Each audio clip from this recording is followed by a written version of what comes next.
also use it from here, right? Let me just Yes. see if I can.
Hi everyone, good morning and good afternoon as well. Greetings from Async Energy Week 2020 Virtual Conference. This is Starry, project producer of Leader Associates, and it is my great pleasure and honor to be the host of the day one morning session. I am very excited to see so many developers, investors, consultants, and industry experts in the solar energy around the world gather here today. And today's virtual conference will also be live broadcast via the YouTube and our media partner channels. So before we get started, please allow me some time to cover a few housekeeping items in short. Firstly, I would like to introduce who we are. And we, Leader Associates, is a global leading event organizer concentrating on renewable energy. And in the past years, we have hosted events across Asia Pacific, South America, Africa, and Europe as well. And secondly, please kindly find today's brief agenda on the slides. In the morning session, we will go through the welcome talks from the Senate of the Philippines, Aqua Power, and then following the Clean Energy Ministry opening talk. And after that, 100% Renewable Summit 2020 will bring energy producers and energy buyers together face to face. And thirdly, I would like to remind you that our one-on-one business meeting has already opened on the event platform, and it is available to all the speakers and the delegates with the advanced tickets. So you can find the function on the top of the your virtual platform menu, and please take your time and explore more partnership. And at last, all the audience are welcome to raise questions to our speakers through the QA box in your control panel. And we will select like one or two questions to answer after their presentation if the time allows. So much appreciate your attention and patience. And this is all for the guidance.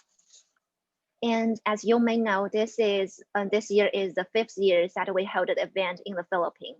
And this year is that under the impact of the pandemic, we moved this event online and truly honored we could have the wider support from the ASEAN governments and also the support from both home and abroad. So now let's begin with today's knowledge sharing with the welcome address by Senator Sherwin, Chairman of the Energy Committee from the Senate of the Philippines. And combined by Senator Sherwin, Microgrid Systems Act remarks a legislative form on development of the microgrid systems on undeserved and unserved areas nationwide. And hi, Ms. Sherwin. Hello, Hello. Starry, can you hear me? Yes, I can hear you. Okay, thank you. Thank you very much for your kind introduction. And first and foremost, let me thank Leader Associates for inviting me. And Thank you so much. congratulations to this very successful event. Let me also greet some fellow public servants from the Philippines. Our good secretary is here, Secretary Alfonso Cusi, who will be giving us a much more detailed presentation on the Philippine energy sector. Let me also greet Mr. Vince Dizon of the BCDA. Vince is, we call him Action Man because he's also in charge of our COVID testing Yeah. program in the Philippines. So he's not only a business leader, but also a testing czar here in the Philippines. And we owe him a lot of gratitude for getting us out of this pandemic. And let me also greet a friend, Sebastian Quinijones of the Philippine Shell, of Filipina Shell Foundation. And again, let me greet all the fellow speakers for this morning. Let me just share my screen. Sure. Okay.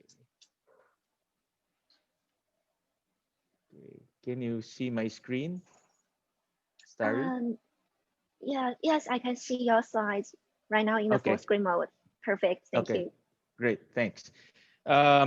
First of all, Starry, thank you for assigning me as the first speaker today and being a Philippine Thank you. senator and the first speaker. It's a good opportunity for me to um, invite potential investors to invest in RE in the Philippines. This is one of the uh, good reasons for being the first speaker because it gives me an opportunity to attract our potential investors to come to the Philippines. And I'll give you 5 reasons why the Philippines is a good destination to invest in RE. But before that, oops. But before that, let me just give you a snapshot of where we are in the Philippines. We have one of the more respectable RE share in the region at 28% in installed capacity and 20% in generation. Thermal still dominates our energy mix, but I think this is respectable vis-a-vis our compared to our other ASEAN neighbors. And the first reason why the Philippines is an attractive place to go into RE because of our growth. We've been growing at an average of about 6 to 7% over the last 15 years. And in the next 20 years, we'll need approximately 43,000 and we already adjusted this for COVID and for the dip in demand. But we truly believe that our fundamentals are quite strong. And after the pandemic, hopefully in the next few months, because I heard that the vaccine will come out in the next few weeks, a sharp rebound in our economy will be experienced. And with that, a sharp rebound in electricity demand will be seen in the Philippines. So we will need approximately 43,000 megawatts. And we're truly blessed, no? Because we have about 31,000 megawatts of potential capacity when you talk about RE. And this will come in the form of hydro and solar. Of course, if we compare ourselves to our friends from located in the Mekong River, we're actually, this is quite small. But then again, we're quite blessed with solar, with wind, and other potential energy sources. We're now the second biggest geothermal producer in the whole world, actually. And but moving forward, we have a potential of 30,000 megawatts of potential RE, enough to power at least 2/3 of our requirements. The third reason is cost. And this is a slide from Bloomberg New Energy Finance. This slide basically says on your left side, with the old coal and old gas power plants, it's very difficult for RE to compete. But with new coal and new gas-powered power plants, solar and wind can compete, and it will reach parity sometime around 2020 to 2025. And if you see the red line is basically comparing new coal versus wind and solar. And you can see that parity with solar versus new coal is around 2020, which is around this time around. And for new coal versus wind is around 2025. So we will get there. And the reason for that is the exponential decrease in prices of solar and wind. And this is Philippine cost, by the way.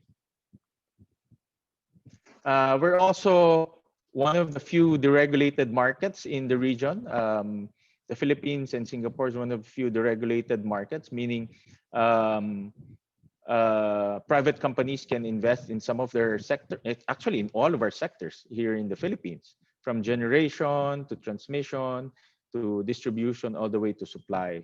So this is purely private sector driven in the Philippines. And because of our size, we attract a lot of foreign investors, especially in the realm of generation. So this is a good place to invest because competition is very lively, and with competition, you have innovation. So we see a lot of new technologies coming into the market also. We're also one of the most complete in terms of renewable energy laws. We're now in the midst of drafting several pieces of legislation that will complete the whole suite.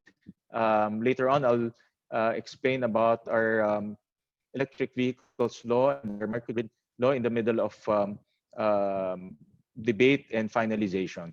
But for renewable energy, energy efficiency, and green jobs are already complete. In fact, our renewable energy is one of the most robust laws that has driven the increase in adoption of renewable energy in the Philippines. And lastly, and this is a welcome pronouncement, and Secretary Cusi can elaborate on this later on, but he announced, and the Department of Energy announced, a moratorium on new coal-fired power plants. This is an offshoot of the pandemic, where we realized that flexibility is very important, because coal had problems in competing when the abrupt decrease in demand happened in the Philippines. At the same time, it's also a good opportunity to usher in more nimble, smaller, and flexible power plants in the Philippines. And hence, solar and wind will be the perfect fit for flexible power systems. So these are the 5 major reasons why the Philippines is a good destination for RE investments. And just to share with you some of the laws that we have enacted so far, we have enacted the Renewable Energy Act, the Green Jobs Act, the Virtual One-Stop Shop Act, which will eliminate red tape in the energy sector, the Energy Efficiency and Conservation Act, and now we're in the middle of finalizing the Electric Vehicles and Charging Station Act and the Microgrid Systems Act. I'll discuss in brief what are these laws and some of the laws that we plan to enact. The Renewable Energy Act of 2008 is one of the most important laws in the realm of renewable energy. And basically, it provided mechanisms for the adoption of renewable energy in the Philippines. It also provided generous fiscal incentives. And just to highlight a few of the fiscal incentives, it gave income tax holiday, duty-free importation of equipment, and other incentives that will hopefully lower the cost of RE and attract more investments to come in. It will also lower the cost of investments in the Philippines in RE. So these are just a few of, not a few, but these are all the fiscal incentives that is under the RE law. And we also have non-fiscal incentives that is geared towards jump-starting RE in the Philippines. We have the feed-in tariff, although the feed-in tariff has been oversubscribed in some technologies, but is still available for run-of-river, for ocean technology, as well as waste-to-energy technologies.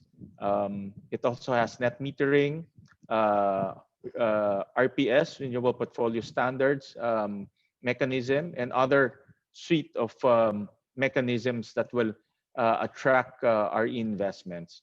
All of this are already in place and being implemented, and I would like to suggest to everyone to take a look at the law and the details of these non-fiscal incentives. These are great incentives that will help inject more RE in our system. Because of the renewable energy law, we saw a uptake in solar and wind, particularly, and we see now it's a substantial um, component of our energy mix. I'll just share with you some of the examples. This is a 8 megawatt solar power plant in my city, in the city of Valenzuela. It's the only urban solar power plant in the middle of, not middle, in the north of Metro Manila. And Metro Manila is such a dense place. Finding hectares of land is almost near impossible. And but we managed to innovate. This is actually an old fish pond that the proponent reclaimed and put solar power plants. So from a dead fish pond, it became a solar power plant that generates about 8 megawatts of electricity. Another proud investment is the Guimaras Wind Farm. This is 45 megawatts located in the Visayas Islands of the Philippines, and one of the most successful wind farm projects in the country. This is the Isabela Hydropower Plant. It's a joint venture between a private proponent and a Norwegian proponent, and also the government. It's a multi-use hydropower plant generating 38 megawatts of electricity. It also irrigates that province, because this province is known for producing rice. So one of the few examples of a multi-use hydropower plant. And because we have a deregulated environment, innovation is a offshoot of that deregulated environment. And this is a 10 megawatt battery power plant invested by EES, now San Miguel. And this is meant to inject ancillary power and balancing power for renewable energy. So it's one of the few, actually this is the first battery power plant built in the country, but San Miguel has declared that it will build more of these all over the country to help with ancillary services and also with balancing the grid. They will build approximately 2,000 megawatts of this type of technology all over the country. As we see more RE being injected in the system, San Miguel forecasted that we will need this type of technology to make sure that the fluctuations are eliminated. We just enacted the Energy Efficiency Conservation Act just recently. This is a fairly new law, and basically the DOE, the Department of Energy, will be given powers to impose energy performance standards for buildings, for businesses, even consumer products.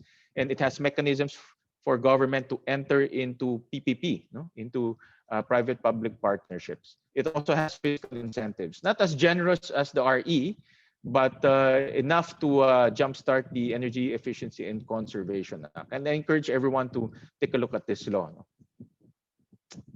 We're now in the middle of debating the Electric Vehicles and Charging Station Act. And basically, I won't go into the details of this law, but basically this law aims to jumpstart electric vehicles and charging stations in the country. And the law is aimed to create an industry itself, not only the adoption, but the entire electric vehicle charging station industry in the Philippines. We believe that this is the way of the future. And in order to catch the wave, this law will promote the industry.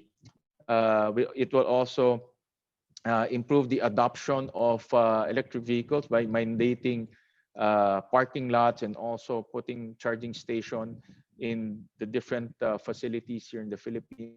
It will also give, again, fiscal incentives. These are just some of the examples that we have right now. It's no Tesla, definitely, but this is an electric Jeep. It's not shape of the Jeep anymore, no, but it's this vehicle was designed to replace the old jeepneys here in the Philippines, and this is actually an actual electric Jeep in the Senate by the Senate Cooperative Employees Cooperative, and public transportation is one of the biggest market for electric vehicles in the Philippines. We also have electric tricycles, and hopefully hopefully in the future, electric buses, because almost 80% of the residents in Metro Manila take the public transportation. So one of the biggest markets in the Philippines, actually, in my opinion, is not the private vehicles, but the public transport sector. And these are just some of the examples of the potential of electric vehicles in the country. And lastly, we are in the middle of debating the Microgrid Systems Act. To date, we still have approximately 2 million households that doesn't have electricity, and we plan to use new technology to reach those households by way of using microgrid system. And in this law, RE will be given priority for the rollout of microgrids in the system. We have a mechanism to attract private proponents to enter into unserved areas by what we call the QTP, the Qualified Third Party System. But we will now institutionalize that and make sure that the process is faster, the process is clear, and there's a competitive selection when government chooses the private proponents that will come into these areas. We believe basically the concept here is to use microgrid or new technologies to power up all 2 million plus households that are still in the dark right now. So just an example, this is a microgrid system in Palawan, Sabang, Palawan. And this is a 2.4 megawatt hybrid system. It has Tesla batteries, it has solar panels, and also generators during times that there is no sun. So it's a hybrid system, one of the most successful. It's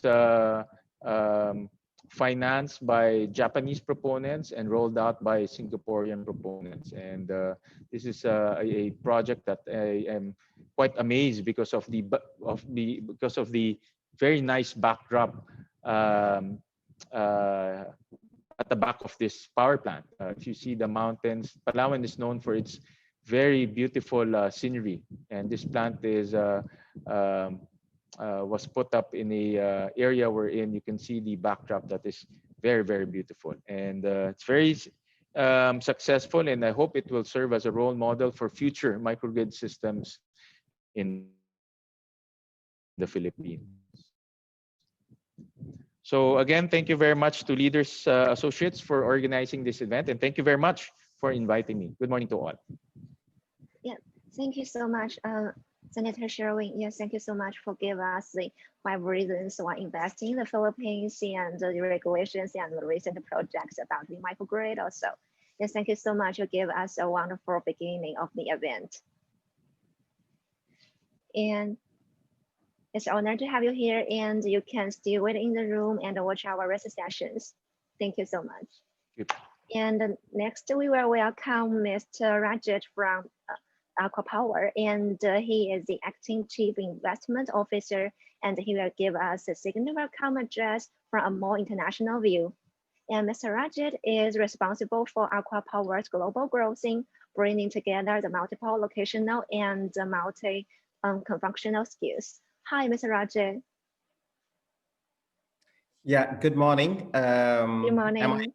Yes, thank you very much. And it was lovely to, first of all, allow me to congratulate and thank my previous speaker, Senator from Philippines, for a lovely introduction to Philippines and setting very much the tone for the investors and other stakeholders to look forward to more of renewables in Philippines. Having said that, I would first of all say good morning to all the viewers. Thank you for taking the time.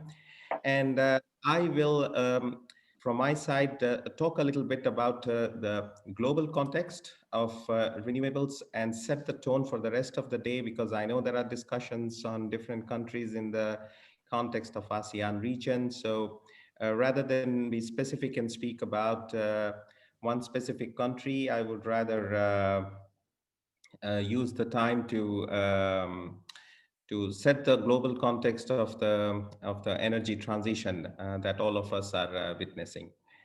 Uh, okay. Having said that, let me start with a few slides that I have prepared for the benefit of all the viewers here. Um, let me, yeah, once again, just, okay. Yeah, So sure. let me now, let me very much put the context by talking about how the world is moving towards a cleaner energy. Yeah? The new mantra, the new buzzword in the overall word is all about decarbonization. Setting the global context here, let me go through a couple of benchmarks here and a couple of data points that will let people understand how we are transitioning into the renewables world. Uh, First and foremost is to identify that the year 2020 has been a unique and exceptional year in the context of the pandemic.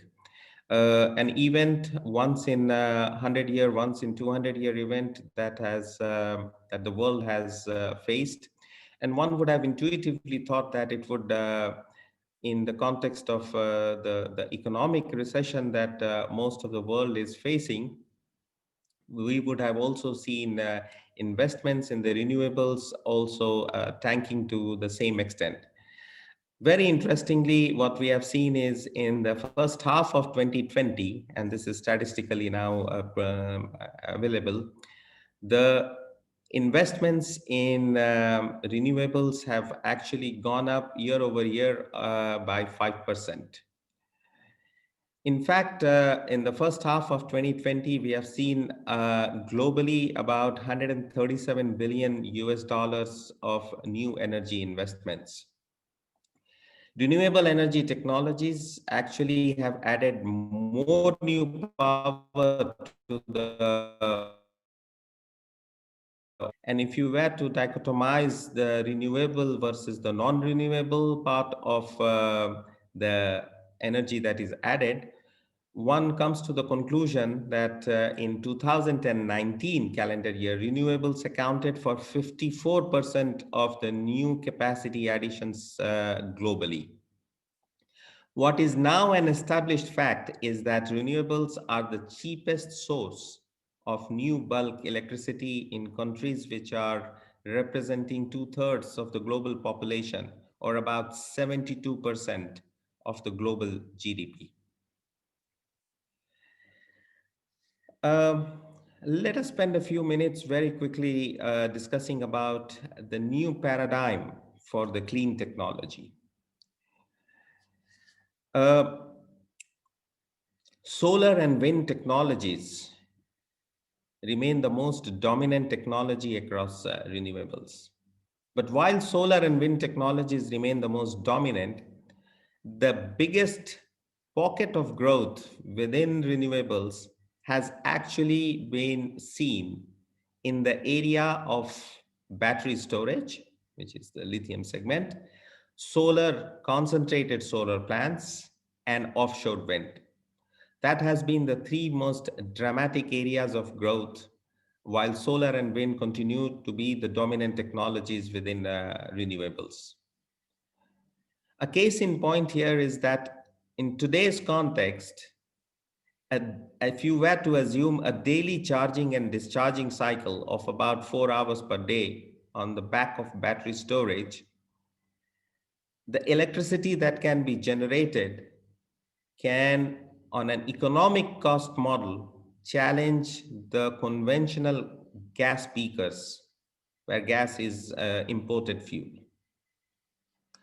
Global electric systems are flipping from a system, from a grid that was operating on the basis of conventional being the being the heart of the system and supported by smaller peaker units, to a completely different renewable energy driven base load during the daytime, which is supported by batteries, peakers, and conventional fuel plants running at low capacity factors. So, what we are observing is a complete change in the energy mix in how system operators are running large grids these days. Let me bring also into context a little bit of how across the solar PV industry, we as Aqua Power have seen the evolution of the market. Let me first of all draw your attention to the graph on the right-hand side of the screen here. What you see is the evolution of tariffs, and we have taken a sample size of actual levelized cost of electricity for projects that we have won or projects that we have participated in the last 5 years. These are all utility scale projects. And while most of them are in the Middle East and North African context, but they definitely are representative of how the evolution of electricity price using renewables is now happening across the globe. What you see is in front of you in the graph there that tariffs back in 2015 under the competitive procurement model were around 5.5 cents levelized cost of electricity over 20 years of fixed price and fixed volume procurement, have now almost fallen to somewhere close to a little above 1 cent. We are talking of about 1.3, 1.25 being the last competitive procurement, at least that the Middle Eastern markets have seen in the context of solar PV. So almost 90% fall in the procurement prices of solar PV. And it has been now several years that solar PV has become the cheapest source of bulk electricity production in the overall grid. Now, what are some of the key factors leading to the drop of the solar PV prices on a worldwide basis? We have broken it up into four segments, and let me quickly walk through the four segments. First and foremost is the evolution of the technology around solar PV.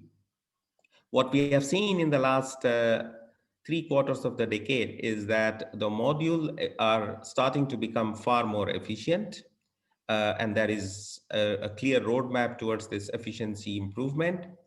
But also, quite importantly, something that a lot of people seem to overlook is that the size of the modules in the last couple of years, especially, have increased. We have seen in the last 2 years, module sizes have increased by almost 100%. Now, what that does is it helps as a follow on consequential impact in reducing significantly the balance of system cost, which then goes on to reduce the overall EPC prices.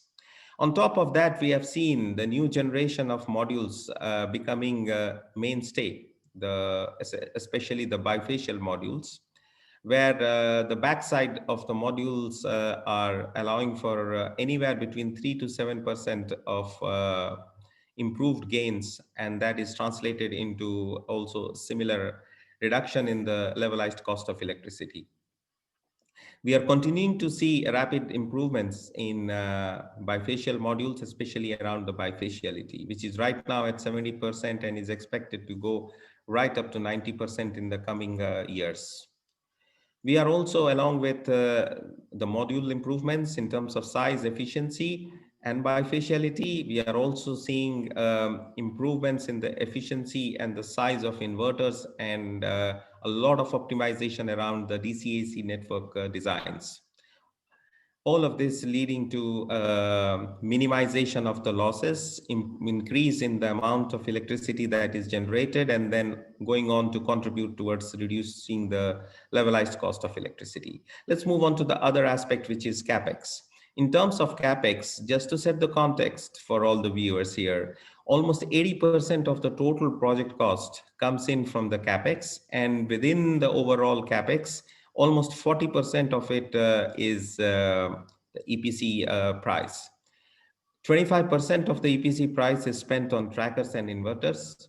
And what has happened is we have seen, due to the rapid deployment of solar PV across the globe, increased competition and increase of the supply chain, leading to improved cost efficiency and increase in the economies of scale. As an example, we have seen in the last 5 years, module prices have generally fallen between anywhere between 60 to 80%, depending upon a little bit of fluctuation in the commodity prices. And in comparison, during the same time, as I have mentioned earlier, the PV tariffs globally have gone down by, let's say, between 70 to 80%.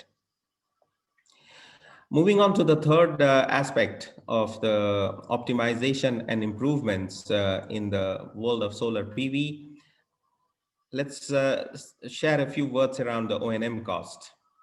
O&M costs are becoming more and more competitive, and O&M costs in general contribute to about 20% of the levelized cost of electricity.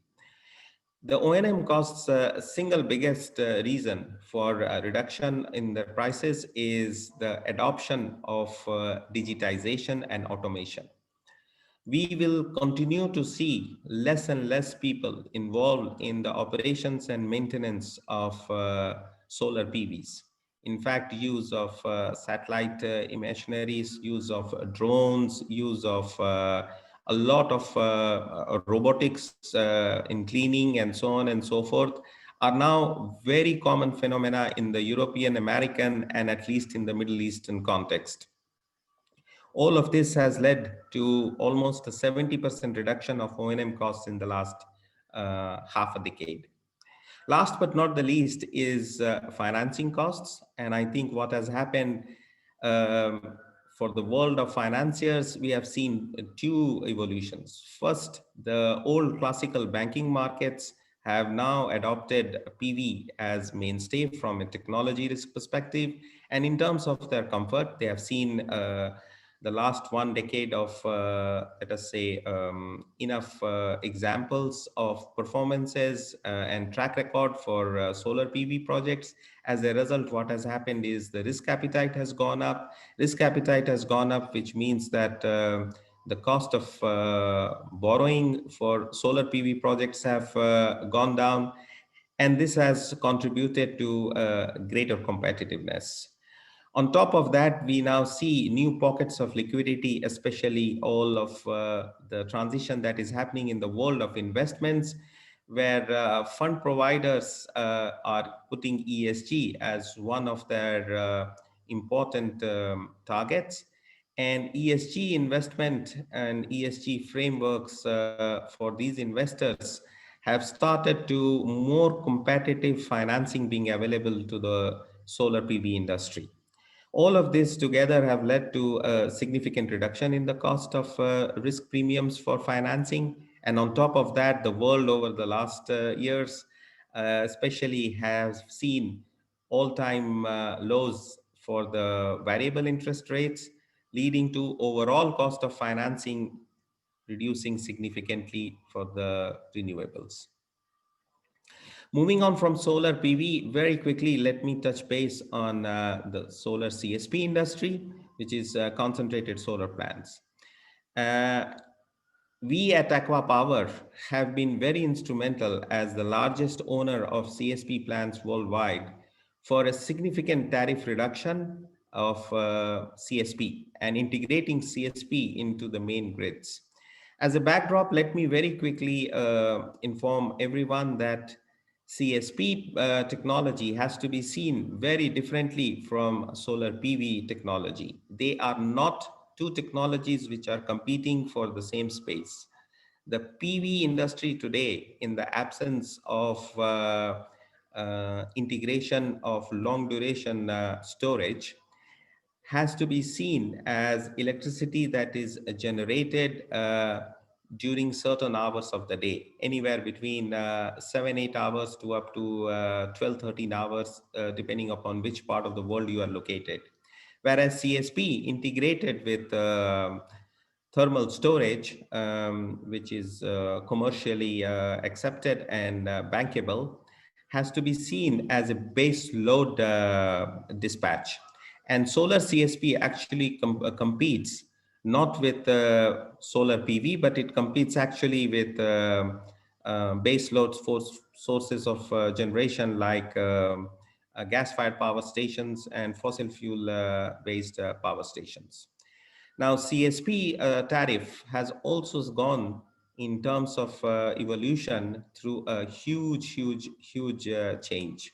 It is not somewhere around 9 years back that CSP was generating electricity at somewhere close to between $30 to $35 per megawatt hours. Today, the last solar CSP utility scale, which is actually in advanced construction in Dubai, with the Dubai Electricity and Water Authority as the procurer, has seen a levelized electricity cost of 7.3 US dollar cents under a competitive procurement, where Aqua Power is the main owner of that facility. It's in advanced construction. Uh, CSP worldwide has started to demonstrate that it has become a reliable source of energy dispatch. It is a 24 by 7 source of energy dispatch. In fact, Aqua Power's Bookport CSP project in South Africa, which is in its 5th year of operation, has 9 hours of storage integrated to it, was during the month of October on a continuous dispatch mode running for 24 by 7 for a period of 13 days. Let me now come to the last part of my presentation where I talk about hydrogen, the next alpha. Excuse me. So clean hydrogen is a key rising technology in the path towards the net zero carbon and providing decarbonizing solutions along the most challenging parts of the carbon abatement curve, including long-haul transportation industry, steel industry, chemicals, and heating industry. Meeting the climate targets, which is the most defining challenge that the world is facing in this century, requires a new clean molecule to decarbonize the energy intensive and hard to abate industries. And this is where green hydrogen is now stepping in. As you can see from the schematic on this chart, green hydrogen essentially is a lot dependent on the cost of electricity. And with renewables coming to costs which are between 12 to $15 for solar PV per megawatt hour of generation. Um, the production of green hydrogen from a scalable perspective is starting to become very interesting. So far, blue hydrogen has been been produced at a cost of anywhere between $1.5 to $2.5 per kg. Green hydrogen is given where the cost of renewable energy is, and given where the cost of electrolyzers are going predicted to be, is expected to be anywhere between $4 to $6.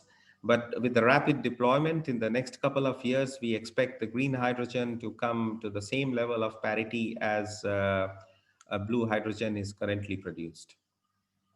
We at Aqua Power, together with Air Products of US and the futuristic city of Neom in Saudi Arabia, are working very hard on the implementation of the largest utility scale green hydrogen project. It's a $5 billion green hydrogen project, which is based on almost 4 gigawatts of renewable, a mix of both solar PV and wind energy, in order to produce 1.2 million tons per annum of liquid ammonia that is going to be shipped by Air Products to different parts of the world. We are seeing a lot of emergence of and talk around the worldwide policies to integrate green hydrogen into the value chain. And countries in EU, Chile, Japan, Korea, Australia are all uh, rapidly announcing from a policy and a regulation perspective, creating the right environment for the rapid deployment of and for the rapid adoption of hydrogen economy. I think that was a very quick perspective from my side, and setting the stage for how the world of renewables is emerging. I know I'm short of time, so I will skip a little bit, a couple of slides that I had for Aqua Power, but just in 30 seconds to summarize, we are one of the largest developers in the world. 40 gigawatts approximately of a portfolio across different technologies. Renewables are approximately 20% of our overall portfolio. We are the world's largest desalter, 5.8 million cubic meters of desalination capacity, $60 billion of assets under management. We are present in 12 countries right now. Hopefully, we'll get the opportunity to enter the 13th country, being Indonesia, which very recently auctioned the first rounds of renewables for 4 different sites, including 2 floating solar sites, where 3 out of the 4 auctions have demonstrated Aqua Power's tariff being the most competitive. We are going through a adjudication process right now. But what we have seen in Indonesia, I think, is very clear that renewables are here in the long haul in the ASEAN countries. And the sooner the government put the regulatory framework and invite the public-private partnership framework to come and deliver on these deployments that are required in those countries, the sooner we will see the acceleration of renewables in these countries, and also competitive procurement being established in these countries.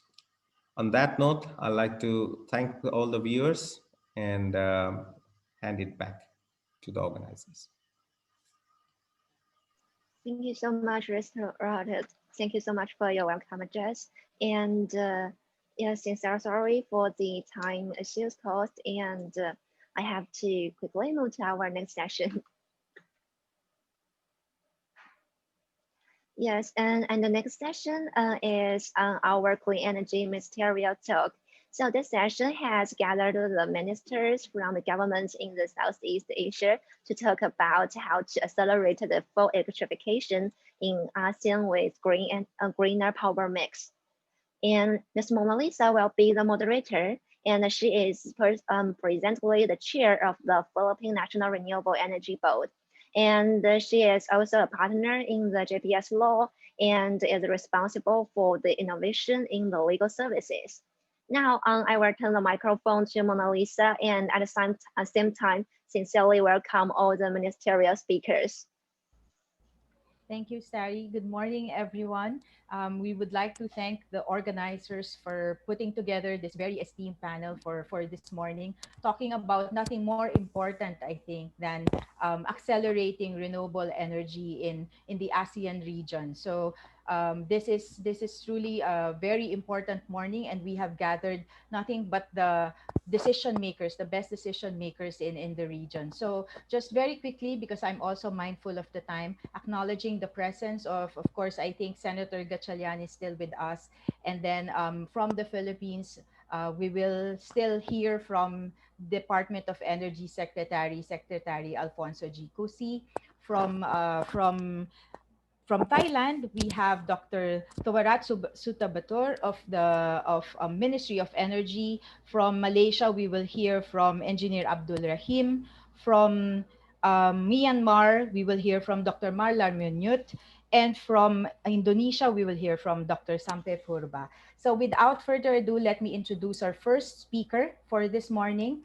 Dr. Tuarat Sutabator is currently the Chief Inspector General of the Ministry of Energy of Thailand. Throughout his career, he has worked on various range of topics concerning public policy and management, but really focused on the area of macro energy economics and transition, particularly climate change scenarios and job creation campaign in the area of renewable energy and energy efficiency. He has also been very much immersed in the area of international cooperation as he headed the Thailand's team in many multilateral frameworks such as the ASEAN, the United Nations, the International Energy Agency, and APEC. In June 2020, he was nominated to the governing board of the Renewable Energy and Energy Efficiency Partnership, or REAP, an international organization based in Austria. This morning, we are looking forward to hearing more from Dr. Suta Batur as he talks about uh, investor confidence in Thailand's renewable energy market. We understand that Thailand is looking to renewable energy as a rapid response recovery plan for COVID-19. So we look forward to his presentation. Kuntawarat, we hand over the microphone to you. Thank you very much, Mona Lisa. Thank you very much. And first of all, I would like to thank the Leader Associate for inviting me to present on this very timely conference. I have a presentation to make within my 10 minutes slot, just to brief you about the development in Thailand. Right now, um, Thailand has, next please. Next slide, please. Well, my presentation will have 4 points that I would summarize the energy situation during the COVID-19. And also my highlight is to brief you about the recent development of our power development plan.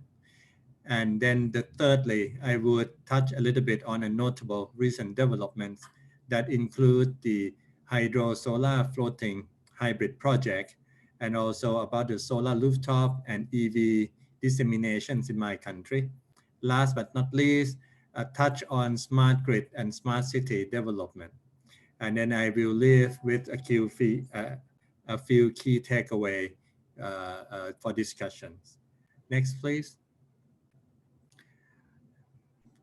Well, first of all, I would like just to amplify a little bit that the COVID-19 has done very much impact to the Thai economy. And you can see the reflection from the power demand, which has been evaporated due to the pandemic. This year, the peak demand reduced by almost 10% from year to year. And you're looking forward, it still have no sign of picking up as yet.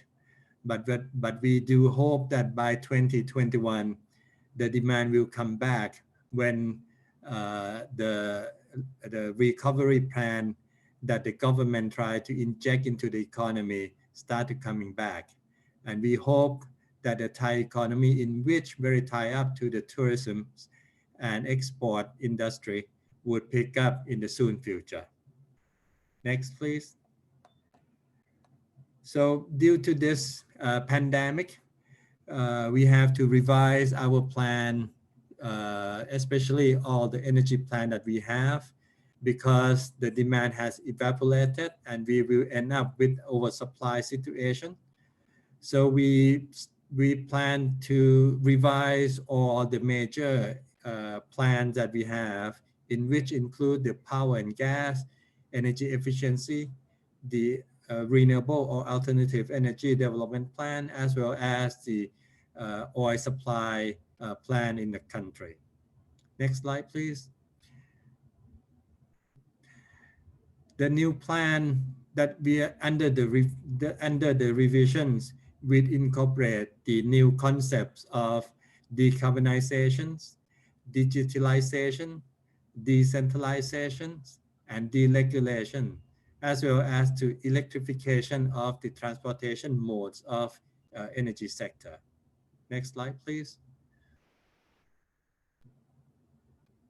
So the plan would take up the energy trilemma, in which would make sure that the energy security is always a top priority, but also we're looking at energy sector as a driver for the economic recovery plan. And also we would like to make sure that the energy sector would be more environmental friendly and help reduce the impact on the climate change. That's the result that the Thailand energy mix would limit the growth of the fossil fuel, even though that fossil fuel is still a dominant fuel in the future.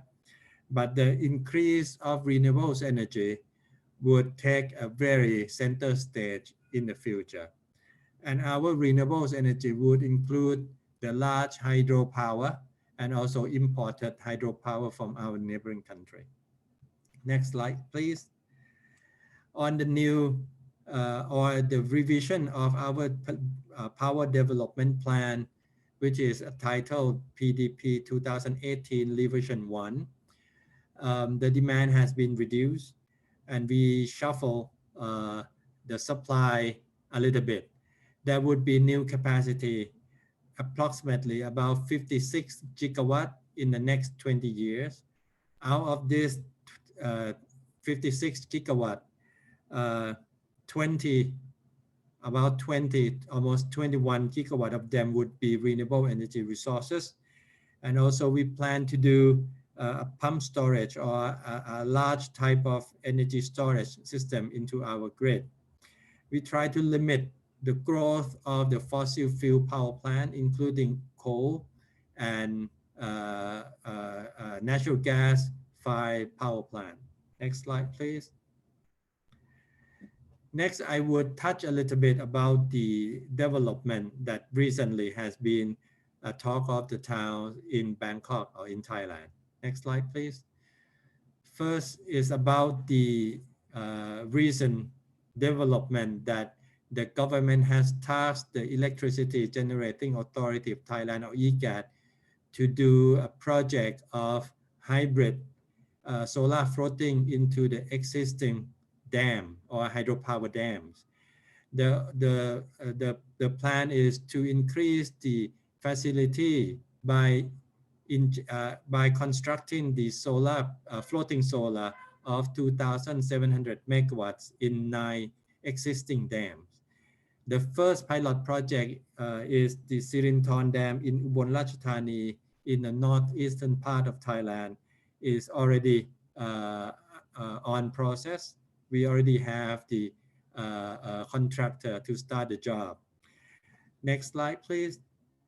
The benefit of hybriding the solar floating into the existing dam is to utilize the existing facility, such as the transmission lines, the power station that already exist, and also to complement the hydropower generation. Because in Thailand, the hydropower has served as a peaking plant. Next slide, please. In which the peaking plant normally would happen during the evening, but during the day or the day peak, we would have the solar to help reduce the peak in during the day.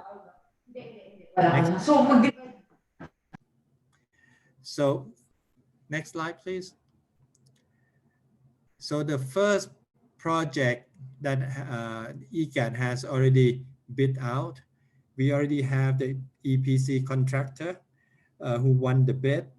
Big Grim is the contractor names.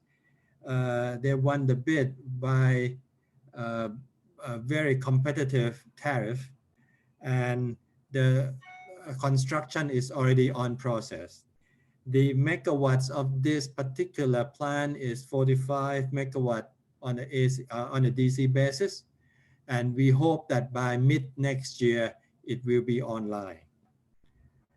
Next slide, please. Another notable development in Thailand is about the solar rooftop. The idea is to promote solar rooftop in a self-consumption manner, and we do sandboxing project to allow some power trading in between household to be a new platform for the future. But this slide just to summarize the history of the promotion scheme of the solar energy in Thailand, that we started out some 15 years ago to have the adder program or the feed-in premiums that could complement the base tariff and to promote the investment in the first 10 years of our programs. And after that, we've gone on from adder program into the feed-in tariff, which is the fixed but longer term types of tariff. And then right now, at the moment, we are at the process of promoting self-consumption PV facility. Next slide, please. At the moment, there are more than 10 sandbox projects under the supervision of the Energy Regulatory Commissions of Thailand to oversee the potential of the possible power trading in the future. We do hope that if the power trading could be a new platform for the future, it could help balancing the grid in the future as well. Next slide, please. The next notable things that could complement the solar PV rooftop disseminations in Bangkok is to promote the EV charging station, because EV could serve not just only being a new demand for electricity, but also it could help to generate a new platform such as the vehicle to grid, and to utilize the energy storage in the EV car to help stabilizing the grid in some of the cities such as Bangkok and Pattaya.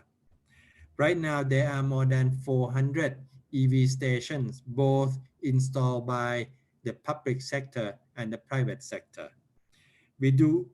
We have a vision that within the next 10 years, Thailand could be what we call the 30 at 30, where that we have the 30% penetration of EV passenger cars by 2030. Next slide, please. But we are pretty much far from what we have been envisaged to. We still have 6 things to do. First is to promote investment programs to make sure that there is the automobiles industry to invest in our country to manufacture the car. Secondly, there would be a kind of a promotion to the end consumer, such as a tax incentive or some kind of a price competitiveness programs. The third one is about the standards. There's a lot of talk about EV standard, either the European type or a Chinese type. So it's still a big debate in our country. Fourthly, we have to also promote the new management of the second life of the battery in the car. So we do believe that the recycling and the second life program for a used battery would be uh, uh, uh, uh, uh, on stream soon. Last but not least, we have to prepare for infrastructure such as charging stations for to support the EV in the future. Next slide, please. And you could see that from the solar rooftop power trading and the EV programs that currently on process in Thailand could be complemented by the idea of smart grid. The smart grid would help to be a new platform for some of the major cities in Thailand. So we plan to have a smart grid as a backbone of a newly promoted program on the smart city. Next slide, please. At the moment, we have set up the National Steering Committee to promote the smart city development. And right now, we have about 30 cities that has a vision to become a smart city. And the investment in those cities would enjoy some of the Board of Investment tax incentive schemes. Next slide, please. One of the example on this smart city program is Phuket, but the implementation has been slowed down due to COVID that hit Phuket town pretty hard in the previous months. But we hope that by 2021 we could resume more implementation programs in Phuket Smart City. Next slide, please. So just to summary on my key takeaway on what is going on in Thailand right now is the pandemic of COVID has hit Thailand very hard. The power demand has been evaporated. The peak demand reduced by 10% compared to last year. However, Thailand is still very committed to the Green Recovery Program. We have revised our plan to make sure that our power development plan could be greener and smarter in the future. And we have targeted that renewable energy in the power system could reach the level of 30% by the end of the plan. And there are some notable development that could become a next new platform in the future that would include the hybrid of hydro solar floating system, the promotion of solar rooftop, for self-consumption, and also the EV smart grid and smart city program is also will be accelerated from the year to come. And that's it for me. Thank you very much. Back to you, Mona. Thank you very much, Dr. Sutabator, for that presentation. It's very encouraging to hear about the developments in Thailand and also finding synergies in what's happening also here with us in the Philippines. And I think this is a good take-off point. Maybe if we have time later, we can, for the Q&A session, we can pick up some of those points as well, because definitely there are lessons to be shared among the countries. Thank you, Dr. Sutabator. So at this point, we will welcome our presenter from the Philippines, no other than our Secretary of Energy, Alfonso Cusi. Secretary Cusi started his career in public service in 2001, applying his many years of experience in the logistics and transportation industries when he was first appointed by then President Gloria Macapagal Arroyo as General Manager of the Philippine Ports Authority. So from the Philippine Ports Authority, he was then moved to the airports as General Manager of the Manila International Airport and then as Director General of the Civil Aviation Authority of the Philippines, or CAAP, in December 2010.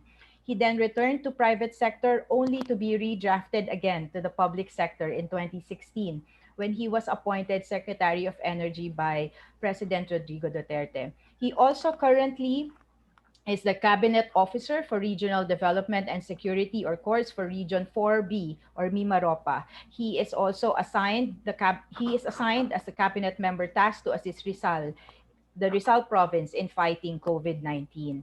Secretary Cusi, the floor is yours, sir. Thank you very much, Attorney Mona, and good morning. esteemed panelists, members of the ASEAN Energy Community, ladies and gentlemen, good morning. A special greeting to my chairman in the Senate Energy Committee, Senator Win Gatchalian, who earlier made a very detailed presentation and the photos of what is happening in the energy sector. I don't have a slide to present, and just talk about the narratives of what we are doing here, and we'll be ready later on for the Q&A. So I'd like again to acknowledge the ASEAN Clean Energy Week for inviting me to participate in this conference. It is my pleasure and honor to speak in today's ministerial talk to discuss the bright prospects of the renewable energy landscape in the Philippines. Amid the challenges we are facing due to COVID-19 pandemic, this event remains timely since the health crisis provided an impetus for the transition towards more sustainable energy resource utilization. There has been global consensus on the resilience of RE in the face of the COVID-19, indicating that despite having this year loom over most of us like a dark cloud, it has been an opportune time for RE. For us in the ASEAN energy sector, the pandemic further presented us with an opportunity to review and align our respective energy policies. In the case of a developing country like the Philippines, I cannot overemphasize the urgency of integrating all viable sources of energy into our power mix. Our country is hungry for power, and we must act immediately to bridge any gap and prevent any threat of energy supply shortage from taking place. Before I delve any deeper, some of you may find it ironic that I still have my reservation regarding the Paris Agreement. This is not because I do not value sustainability. As you will hear from me shortly, there's nothing more important than building a sustainable energy future for us. My reservation, however, stems from the fact that the Philippines is not an instigator of climate change. Rather, our country is among the victims of climate change, years and years of climate injustice brought about by the decisions and economic activities of bigger, richer, and more developed nations that were able to pursue rapid industrialization with reckless abandon. This has left a country like ours at the receiving end of the global consequences of their decisions. We find ourselves at this delicate crossroads of balancing the need to fulfill our energy requirements without sacrificing the future of the coming generations.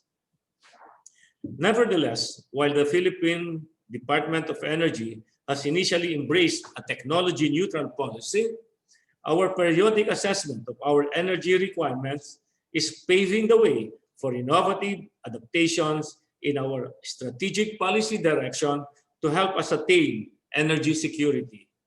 Among our recent policy changes include, number one, opening of our geothermal sector to greater foreign investment, allowing 100% foreign participation in large-scale geothermal projects.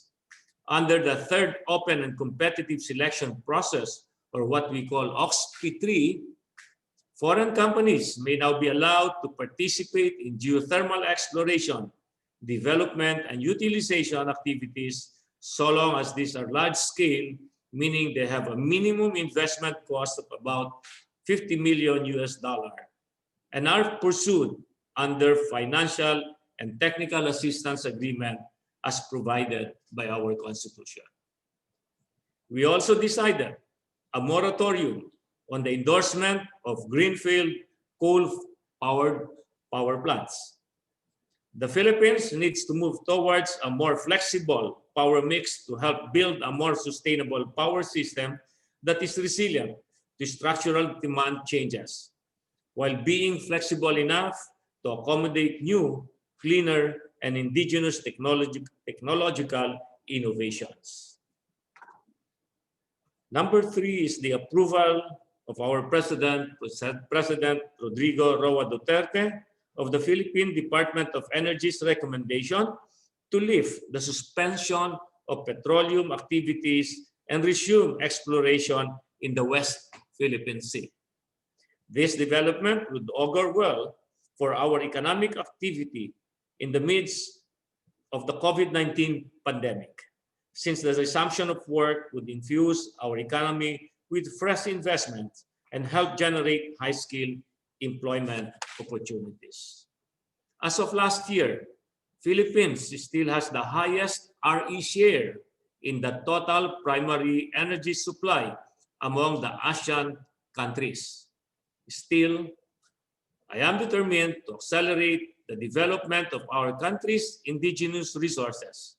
This includes our push to transition from oil-based technology towards cleaner energy sources such as LNG to foster sustainable economic development. And as we continue recalibrating our energy policies to fit our energy goals, I am confident that there would be broader opportunities for RE to figure even more prominently in our country's energy future. Ladies and gentlemen, the administration of President Duterte is shaping a Philippine energy sector that focuses on energy security, reliability, and resiliency.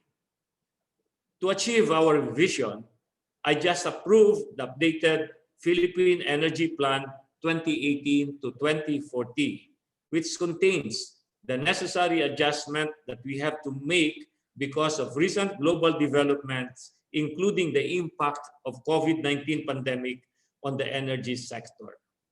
Under this new PEP, additional capacity that we need by 2040 under the business as usual scenario would be 71,817 megawatts. Under the clean energy scenario, it will be 325 megawatts. I have likewise submitted the same to our legislative bodies, to the Senate, headed by Senator Wing Gatchalian, so that our legislators will be able to craft the necessary laws to amend existing ones to support the PEP. The updated version will help the energy family and our stakeholders better understand what the energy situation will be 20 years from now. The updated version, which I say is sustainable and strategic, embodies a clear set of objectives, namely, 1, increase the production of clean and indigenous sources of energy to meet the economic development of the country. Number 2, decrease the wasteful utilization of energy through the use of energy efficiency tools and strategies. A law has been passed on this already, as articulated by Senator Wing Gatchalian earlier. And number 3 is to ensure the balance among the provisions of reliable and reasonably priced energy services, support for economic growth, and protection of the environment. Being a forward-driven roadmap, the Philippine DOE developed 2 scenarios in its energy outlook under the updated PEP, reference scenario, business as usual, and the clean energy scenario, or the CES, or what I call the low carbon scenario.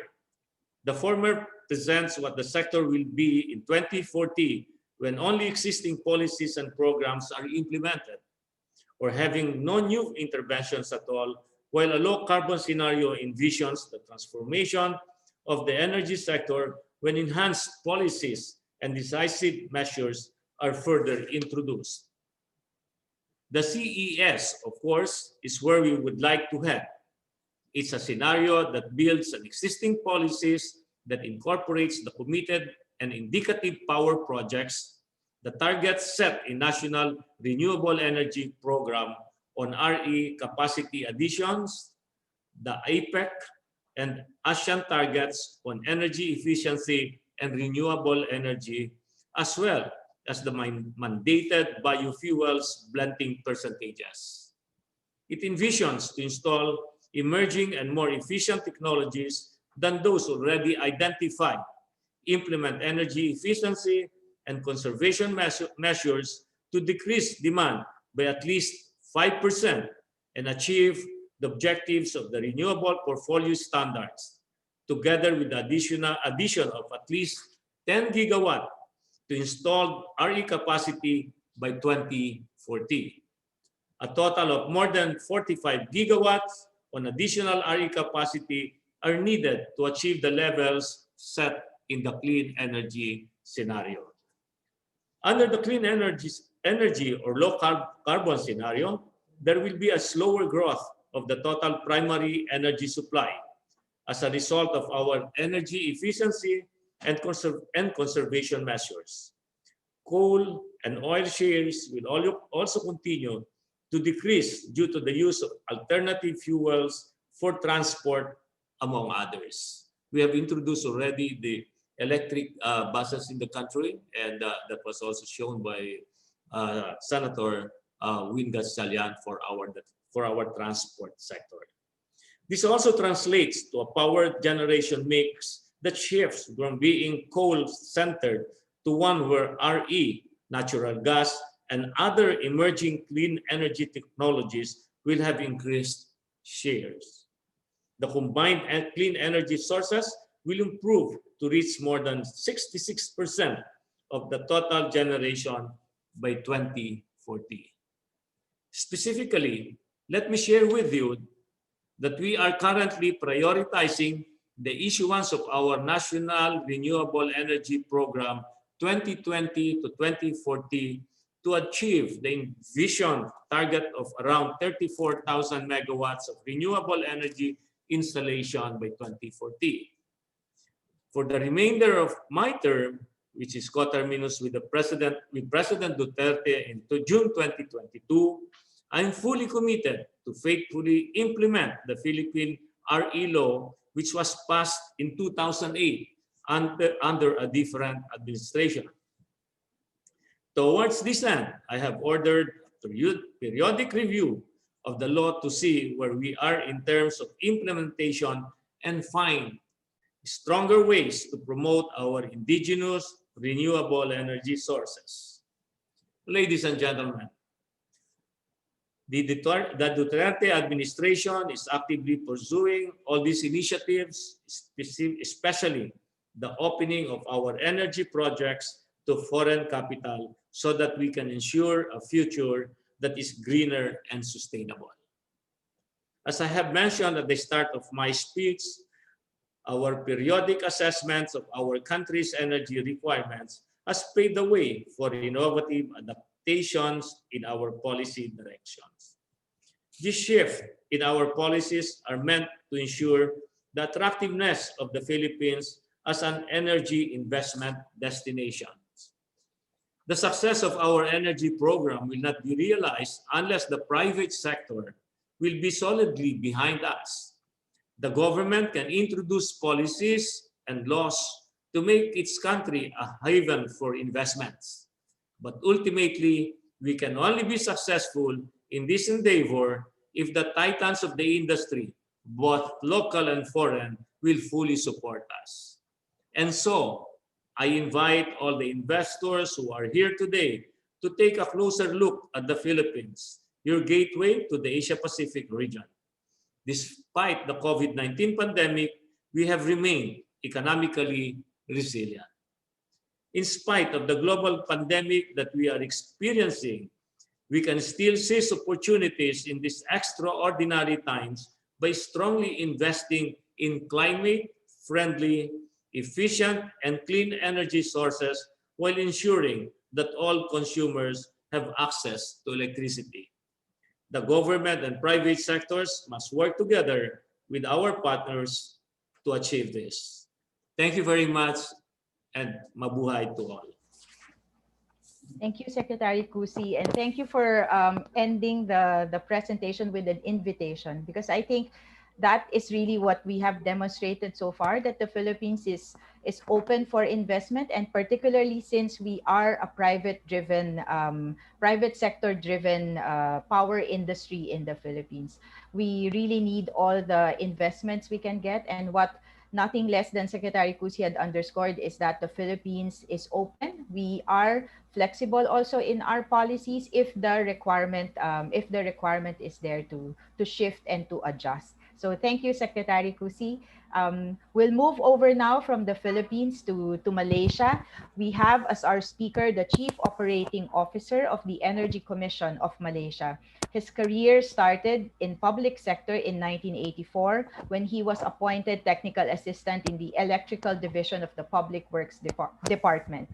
In 2004, he was appointed as regional director of the Energy Commission, and he has taken his post as Chief Operating Officer in September 2019, where the tasks include reviewing the legal framework of the Malaysian power sector to meet industry developments and to usher Malaysia into more renewable energy. So without waiting any further, let's all welcome Mr. Engineer Abdul Rahim Ibrahim. Sir, take the floor, please. Thank you, Manolisa, for the kind introduction. Bismillahirrahmanirrahim. Assalamualaikum and very good morning to all. On behalf of this Energy Commission of Malaysia, we would like to express our appreciation to the organizer for inviting us to this forum. We feel honored to be here to share with you the renewable energy mix in Malaysia power planning, which is mainly about the deployment of RE in Malaysia. Let me share my slide.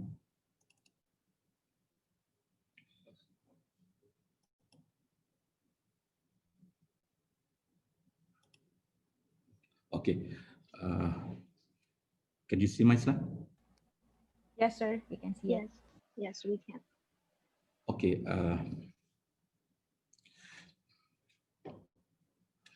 Okay, this is I would like to share with you something about our primary energy supply versus our final energy consumption. The primary energy supply, first and foremost,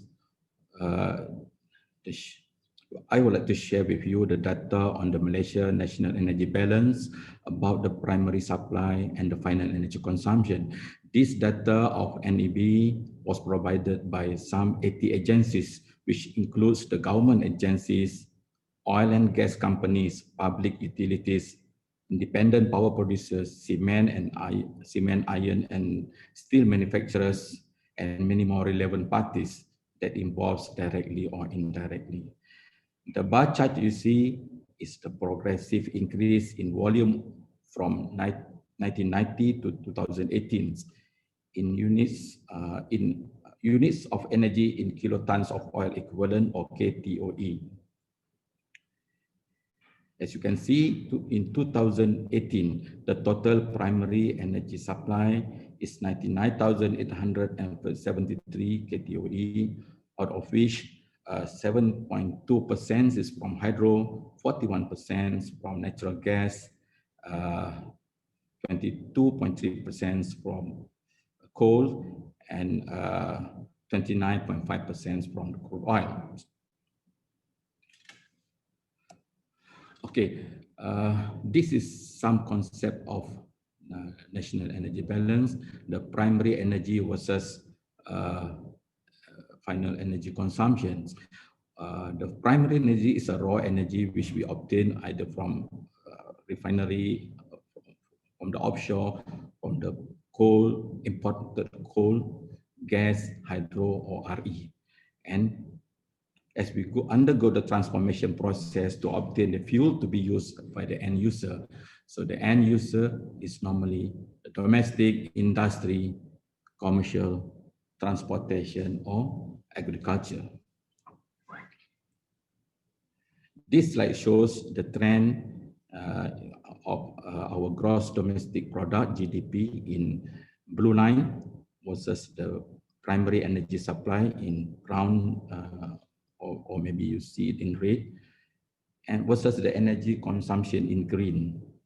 As you can see, in 2018, from the 99,873 KTOE of the primary energy supply, only 64,655 KTOE, or 64.7%, was produced as a fuel for the end user consumption. Let me put it in pointer. Okay, this is what I mean. This is the primary energy supply, but after undergo transformation, this is what you get for the final energy consumption. Okay, for the final energy consumption by type of fuel, from the 64,658 kTOE, petroleum products represents 47.7%, followed by electricity 20.3%, gas 29.2%, and coal and coke 2.8%. This is the final fuel to be used by the end user. If we look at which sector are using most or which sector is using the less, well, industry takes about 29.5% of the final energy consumption. Transportation take the most, 36.4%. Residential and commercial 12%.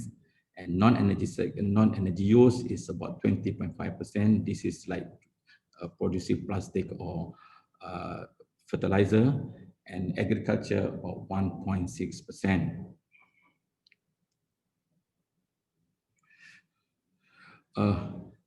Let's look at these two bar chart. What I would like to share with you is from the total primary energy supply, that is 99,873 kTOE. After undergo process, 35.3% is losses during the transformation, and 51% is a non-electricity fuel, whereas 13.17% is the electricity. I would like to focus more on the electricity. For us to get this 13.17 electricity, we need some 38.8% of primary energy consumption, primary energy supply, after going through all the process of IPPs, and the electricity produced is about 13%. In other words, each unit of electricity generated required 3 units of primary energy supply at the power plant. Okay, so the components of the primary energy supply for generating electricity is coal 53%, natural gas 30%, hydro 16%, RE 0.7%, and oil 0.3%. Okay, electricity is 20% if you compare only the final energy consumption. Okay, let's focus on towards sustainable energy future outlook. What I would like to share in my following slide is the integrated planning, the 20 years generation development plan, and RE in our Malaysia energy mix. Right. In 2019, our maximum demand is 18,566 megawatts. Whereby the capacity is 46% is from the gas plant, 42% from the coal plant, 11% from hydro, 1% from solar, and less than 1% is interconnection facilities. Okay. On the user side, you can see 40% is used by industry, 35% by commercial, 23% by domestic, and 2% by others. We also have the grid connected supply. There is about 1,831 megawatt. Next, this is the evolution of Malaysia National Energy Policy. We've started with National Petroleum Policy in 75. What I would like to highlight to you is this one, the fifth fuel, the diversification strategy in 2001, where we include RE as fifth fuel in the energy mix. So looking at the planning criteria and assumption, yes, when we do planning, we will focus for demand forecast. Currently, we noticed that from 2018 to 2020, the increment is about 1.9%. From 2020 to 2030, about 1.2%. From 2030 to 2038 is about 1%. But apart from demand forecast, we also we would like to ensure our optimum reserve margin and our commitment in COP21, that is 45% of CO2 intensity reduction by 2030 based on 2025. Other technical criteria is our energy mix index must in between 0.4 in 2025. Another commitment is this the government direction aspirations, whereby we target 20% of RE in 2025 and EE initiative as well. This 20% is RE from not including the big hydro. Okay, so to ensure whether we can achieve that 20%, we first carry out our study, a penetration limit study in our system network for the peninsula. For example, as I mentioned to you just now, our MD in 2019 is 18,800 megawatt. So on that amount of that capacity, how much RE can be input in our system? So we carry out the study, and the outcome from the study is obtained that if the RE, especially the solar RE, at 5%, 10%, or 15%, no significant impact to our system operations. If we enhance somewhat to 16%, the evening peak and day peak will be some sort like at par. So at 30%, that is where after the 30%, that is where there is a stability concern zone. So at 20%, we are still in the system is able to accommodate.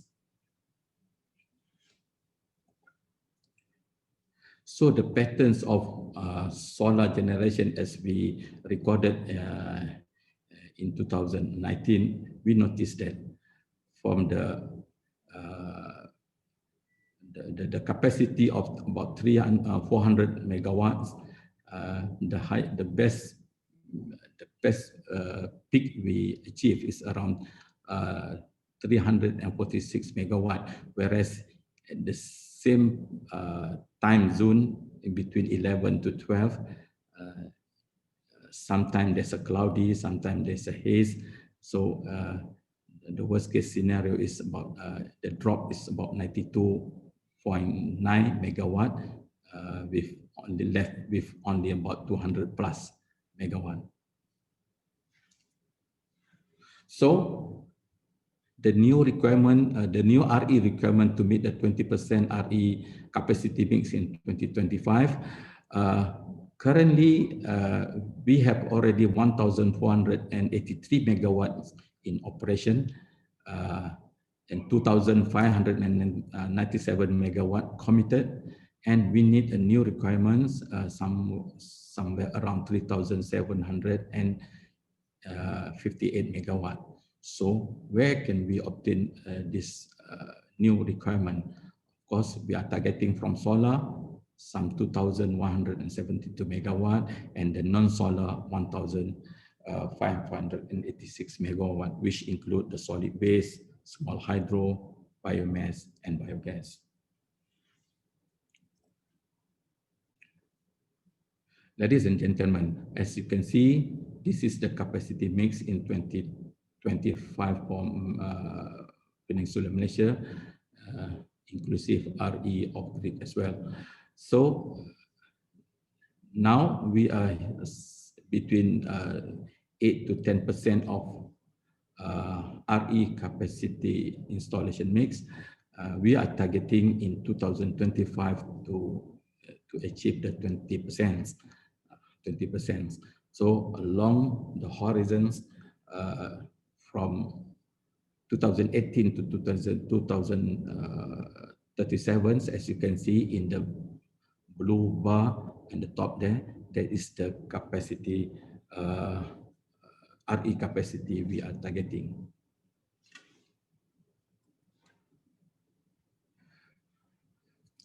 Looking at this bar chart, okay, from 2014 to 2020, I would like to emphasize on the green area here, the green shaded bar. That is the solar deployment we had in Malaysia. At the beginning stage, from 14 to 2014 to 2017, that is where we start to deploy solar. And 2018, as you can see, the increase is much more bigger. 2019 and 2019 is more and more. And we are targeting in 2021, 2022, 2023, the now under construction solar will come in.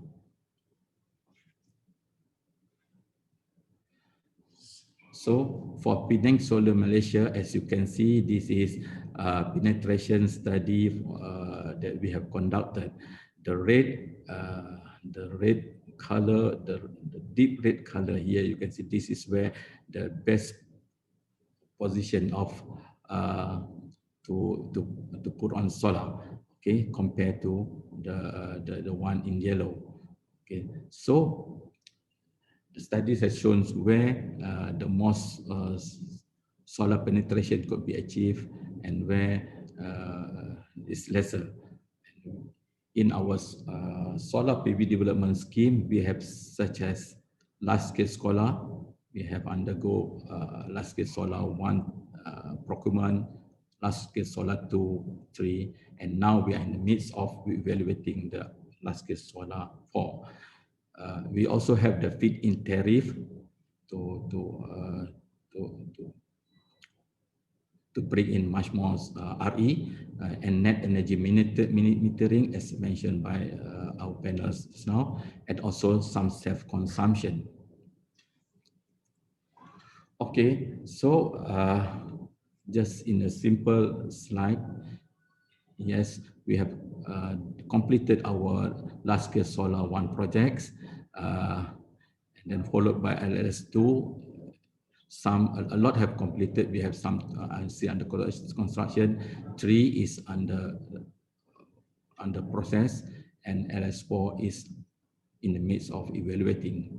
So currently we have supply from solar about 1,214 megawatt, mini hydro 50 megawatt, biogas 69, biomass 104 megawatts, which is in total about 1,475 megawatt connected to our grid system. Challenges, yes, use of solar. We required land use. There's a land use intensity issues, intermittency of variable RE, which can be compensated by having battery into hybrid, and also the technology cost and pricing. Alhamdulillah, now it is reducing more and more. We also have to ensure the trilemma, as mentioned by our speakers before this. To balance up this trilemma, we have to first ensure our energy security, followed by the environmental sustainability, and of course, most importantly, the affordability of our populations to the electricity energy. So this is some pictures of our solar plants where we have commissioned. In terms of renewable energy resources, which we got from our agency SEDA for Peninsular Malaysia. As you can see, solar, we have some 137 gigawatts potential, followed by bioenergy, 2.2 gigawatt, and small hydro, about 1.7 gigawatt, and large hydro, some 3.1 gigawatt. Looking at the ASEAN maps, which we got it from ACE, hydro potential mostly will come from our neighboring country, Thailand, Cambodia, and Laos, and also Myanmar, where natural gas in the regions of Malaysia and also Indonesia, and coal as well from Indonesia. So, in conclusion, I did not talk much about ASEAN, but ASEAN has pledged to increase the components of RE in the ASEAN energy mix to 23% by 2025 compared to estimated only 9% in 2014. To reduce the carbon emission. ASEAN's member states have to set targets to increase the RE generation. We have seen just now Thailand, Philippines, as well as Malaysia, we have set our targets. Malaysia committed to increase our RE to 20% in terms of capacity mix by 2025. So for solar generation, with the declining of material costs and improvement in technologies, the cost per unit is becoming competitive to be deployed to achieve targets. I think, Madam Moderator, with this, I thank you very much for your observation. And thank you very much, Dr. Engineer Rahim. Thank you for the presentation. Definitely very interesting, especially looking at it from the Philippine perspective, where you mentioned that Malaysia included RE in its five fuel diversification program in 2001. And I found it interesting because in the Philippines, actually, our power sector started with renewables. So we were built in on renewables, on the foundation of renewables. So different perspective, different picture that we see. There were questions for Engineer Rahim in the board, but maybe we can take up first the two. We still have two presenters, so because I'm conscious also of the time. If we have time, we'll take up the questions with Engineer Rahim if he is not able to answer it online later. Thank you, sir. We'll move on now to Malaysia. Our presenter is Dr. Marla Munyut from the Ministry of Planning and Finance. She is currently the Deputy Director General of the Directorate of Investment and Company Administration. She also served as lecturer in the Yangon Institute of Economics from 1994 to 2012, after which she transferred from the Ministry of Education to the Ministry of Planning and Finance. Dr. Marlar holds a Bachelor of Economics degree from the Yangon Institute Economics, and she also holds a Master of Economics from the same school in 1998. She also pursued her Master of Arts in International Development from International University of Japan, which she obtained in 2004, and her PhD in Economics from the Yangon Institute of Economics in 2013. Dr. Marla Munyut from Myanmar will present to us. Ma'am? Hello. Hi, ma'am. Good morning. And can you hear my Sorry. voice? Yes, ma'am, we can hear you. Thank you. Hello. Actually, I'm from Myanmar, not from Malaysia. Yes, from Myanmar. Sorry, if I made a mistake, ma'am. Sorry. Okay. So, ladies and gentlemen, on behalf of Myanmar Investment Commission and Steiger, very good morning to you all. It is a great pleasure an honor for me to be here with you at the roundtable on the accelerate full electrification in ASEAN with cleaner power mix. I would like to thank Leader Associates and the sponsor for organizing this remarkable event. And I would also like to thank all participants here today. international power and clean energy professionals covering regulatory offices, utilities, electric cooperatives, and energy buyers, developers, investors, financiers, Taiwan solution providers, and beyond. Currently, every country in the world, whether it is ready or not, is embracing their green energy in the face of the sustainability change. On the other hand, the associations of Southeast Asian nations, ASEAN, recognizing this challenge, has decided to chart a course towards a sustainable, secure, and prosperous future based more heavily on renewable energy. Ladies and gentlemen, we ASEAN member states has recognized the challenges and importance of green energy, the region, and has set out to make 23% of its primary energy renewable, more than double the current share. It is an ambitious target, and so we need to accelerate the renewable energy development over the coming years. Here, the challenges at how to reach this target. In doing so, it is essential to understand the situation of member countries, different sector, and different technologies. Hence, recognizing this issue as the responsible person for investment promotion of Myanmar, I would like to take an opportunity to explain about the policies and opportunities for green investment in Myanmar.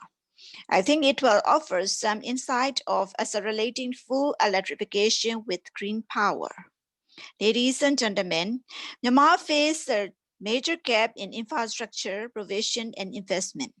Access to electricity in Myanmar is much lower than other countries in the region, with roughly 50% of population lacking access to the national grid. While bridging the infrastructure gaps in Myanmar will be critical to ensure continued economic growth, they also present an opportunity to promote investment in greener infrastructure alternatives and avoid locking in environmentally sustainable infrastructure for the next decades. Off-grid renewable energy can support increased access to energy while grid expansion takes place, and utility scale on grid renewables can help reduce the carbon intensity of the electricity supply, as well as sometimes allow for power cost savings. So we are trying to promote green investment for sustainable development in Myanmar. As you know, we are working on many economic reforms that can take place the economic, social, and environmental challenges. Recognizing the significance of sustainable development, we have taken steps towards promoting green investment with several new strategies and action being put in place. Before 2010, most of investment projects in Myanmar are resource-based ones, but after 2010, most are manufacturing and services projects. This shows our tutoring efforts for sustainable development. In the investment policy that supports the implementation of the government of the Republics of the Unions of Myanmar's 12 points economic policy, responsible and mutually beneficial foreign investment are welcome. Moreover, the policy says that local and foreign investors must comply with the principles of responsible business conduct, including in relation to environmental and natural resources matter. The new Myanmar Investment Law was promulgated on 18 October 2016. One of the objectives of the Myanmar Investment Law is the development of investment business which do not cause harm to the natural environment and the society for the benefits of unions and its citizens. Likewise, we emphasize on environmental conservation, social impact, and corporate social responsibility in the verification and approval process of the investment. According to the subsection C of the Section 36 of Myanmar Investment Law that is related to the investment projects that are likely to cause a large impact on the environment and local community, the investor shall submit a proposal to the Myanmar Investment Commission and invest after receiving the permit. In the notification regarding the promoted investment sectors, according to the Myanmar investment law, the sectors such as establishment of the new urban area, city development activities, construction of infrastructure, and production of renewable energy, which can improve the society, are included. On the other hand, the Myanmar Sustainable Development Plan 2018-2030 that is structured around 3 pillars, 5 goals, 28 strategies, and 239 action plans clearly integrates environmental and climate changes and one of 5 pillars of development. Protecting Myanmar natural environment is essential to ensuring Myanmar development gains may be enjoyed both our present and future generations. Core 5 focuses on legal, institutional, and policy frameworks required to be protect and manage our natural environment and ecosystems through strengthened conservation efforts, improved development and infrastructure planning, and increased enforcement against illegal natural resource-related practices, pollution, and other harmful activities. Strategy and action plans involve encouraging good water use practice, increasing renewable energy regeneration, climate change mitigation, increasing green investment, protecting biodiversity, improving waste management, promoting sustainable urban development, and the mainstreams of environmental consideration into policies, plans, and national accounting systems. As part of Myanmar's Sustainable Development Plan, we have the National Project Bank that offers comprehensive details of all government projects, including green growth projects.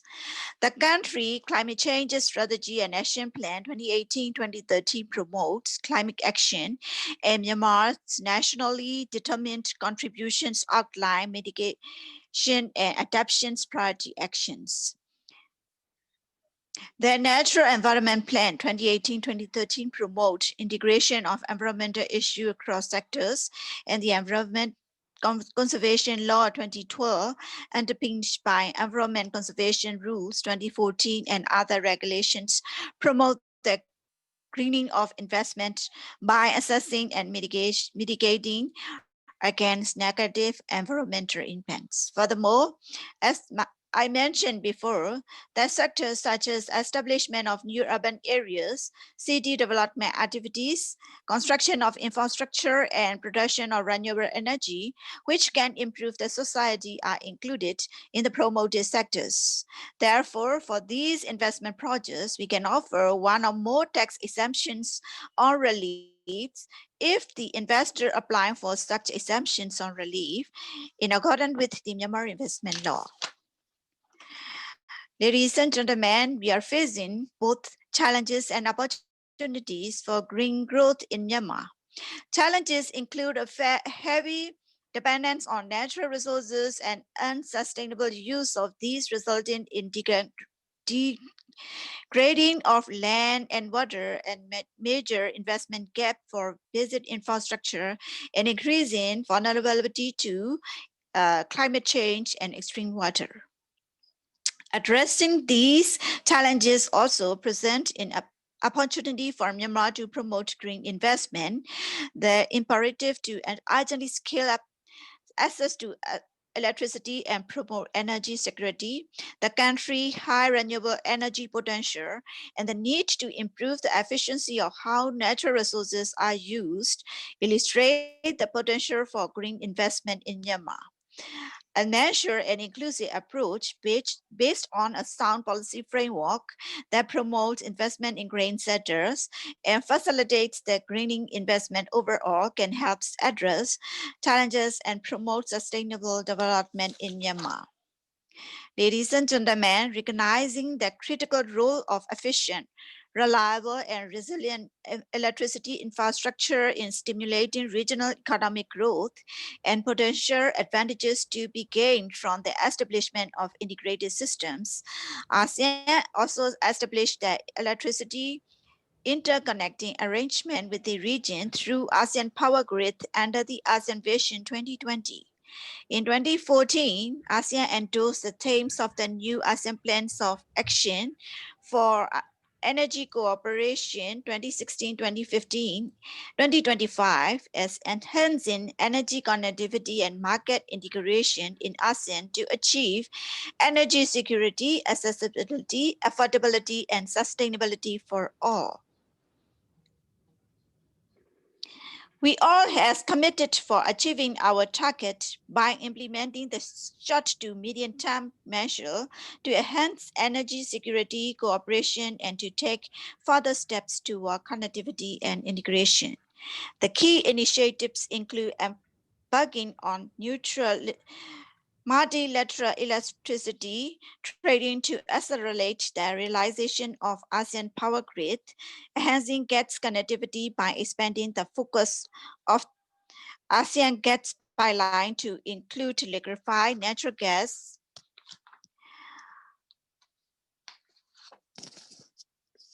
regasification terminals, as well as promoting clean cool technologies. Building upon these committed initiatives, the way to formulating reform will foster addressing the green energy through our collaborative interventions. Our collective action in partnership with private sector can also enhance our work. As the regional demand for green energy is rising in the long term, each ASEAN member needs to develop sound policy and legal framework for strengthening our cooperation. In highlight, I can assure you that our collaborated effort has essentially brought greater productivity and more green jobs for the workers in the green sectors over the long run. In conclusion, I would like to reaffirm that at all times, Myanmar will continue to involve in regional initiatives for the future work and in sustainable growth. I thank you all. Thank you very much, Dr. Marla, and very interesting to see how critical integration is in your presentation on Myanmar and also in the region, how critical integration would be for us to further our goals. Okay, thank you. Further on, and we move to our final presenter for this morning's Clean Energy Ministerial Opening Series. Dr. Sampe Purba is presently a senior advisor to the Minister of EMR of on economy of natural resources in Indonesia. He has 30 years experience in the private, semi-private, and government institutions in Indonesia. His main role is to give strategic advice on the policy management of natural resources and solve the issues across the board with stakeholders and the various functions in government. He also heads the committee audit in the Ministry of Energy and Minister of Mineral Resources in Indonesia. Dr. Purba, I hand over the floor to you. Thank you. Thank you very much, Mona Lisa. I would like to put my share screen. Can anybody see my screen now? Yes, sir. We can see it now. Okay, you can hear me. Thank you very much, Mona Lisa. And I also thank you for the ASEAN Clean Energy Week organizer who invite me here. It will be an honor for us that we can share some of the situation that we have now regarding the topics that been given to me.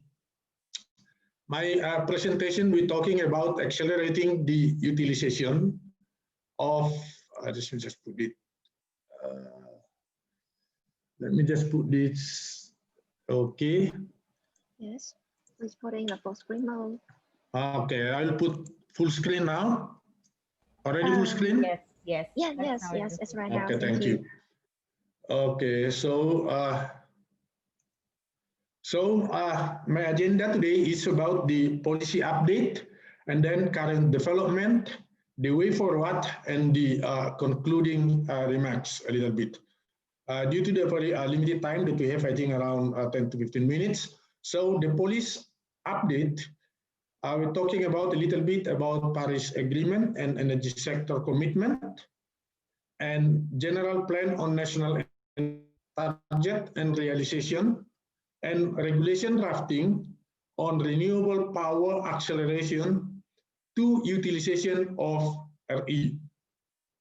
Now, in the Paris Agreement, we do commit the target that we have, where our national commitment, it will be 29% from business as usual, but when we have the international assistance, it will increase by to 41%. And also we have in the energy sector commitment to reduce greenhouse gas emission for 314 up to 398 million ton of CO2 by 2030.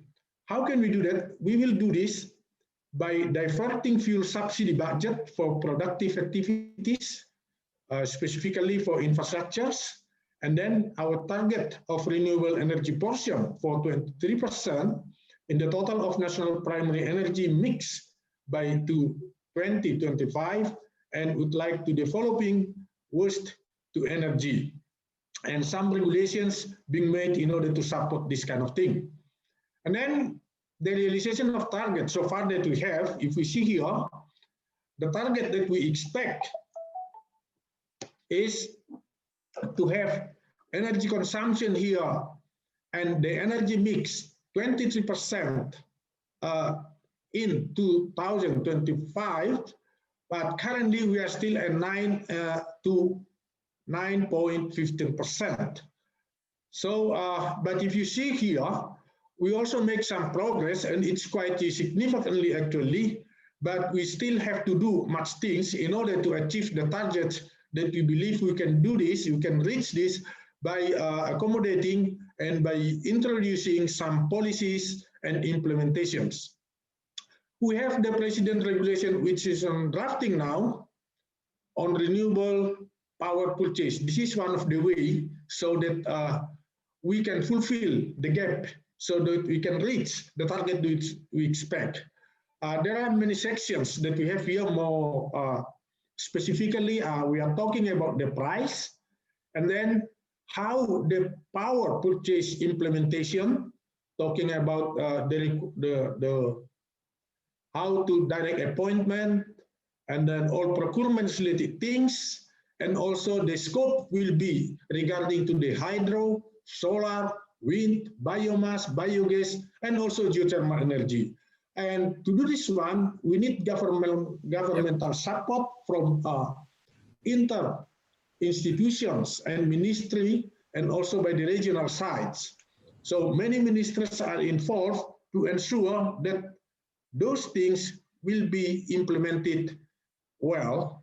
And on the transitional provision, of course, some of the things are acknowledged there. That's why the price adjustment, for instance, we consider if we don't have PPA yet, and then how will we measure with this one, and anything else relating to the thing that already being done, but when we introduce this new regulation later on. And we do also have some provisions regarding the how we will evaluate this one on regular basis by taking into account the implementation and listening to all stakeholders. Now, the existing development, talking about target and realization, and new and renewable energy by sources, and strategy to boost to meet the gap. This is the situation that we have now. The realization, as in my previous one, we are still here, and then we do have a gap around 9,000 up to 10,000 megawatts in order to reach the target that we set into 2025. And then for these things, of course, we need a serious and consistent commitment from all stakeholders. And the business as usual, the power generation of ENRE capacity may only grow by 205. So we need another power generation in RE to reach the 23% in 2025. Those are the things that has been considered how to reach them, to meet the gap. So the additional target, it will come from hydro, and from solar PV, from bioenergy, from geothermal, and from the wind, making up to 9,000 of megawatt in such a way that we can think, we expect, and we hope that we can still reach that gap. And then the strategy to achieve the 23 target of energy by 2025 in our state national electricity, in this case we call it PLN. So those are the things, if we see in details, so there are green booster, which is beyond the annual plan of PLN, around 5.2 gigawatt, consisting of solar PV, and then also co-firing, diesel, and multi-use of dam utilization. And also we also have large scales of power plant to 0.2 gigawatt in Kayan Hydro Power in Kalimantan and Mentarang, and also we add with rooftop around 3.2 gigawatt. In such a way, we expect those are the strategies so that we can try to achieve the target by 2025. Now we understand how the way forward that we have. We understand now that everybody talking about, and this is the reality that we have, COVID-related issue, challenge to renewable energy development, and also opportunity actually is widely open for investment in renewable energy. And then we see that we can simplify the process and procedures. Those are some of highlights that we are doing. Now, as per previous speakers also talking about this one, everybody now, global electrical conditions during the COVID-19, there is a lockdown and demand for electricity also down. And when your demand is down, it will of course influence not only to renewable energy, but to almost all the source of the energy. And then even in the global electricity demand is already projection reduced by 5 to 10% globally. And then we expect, but we are also doing to anticipate when the recovery being made into 2021. So we are looking forward to that and how to do a fast recovery. Of course, we still need to consumption of fossil, but at the same time, we need to encourage the recovery of utilization of renewable energy. Those are the challenges that we have. Renewable energy market in Indonesia not enter into economic scale, so the price is still high.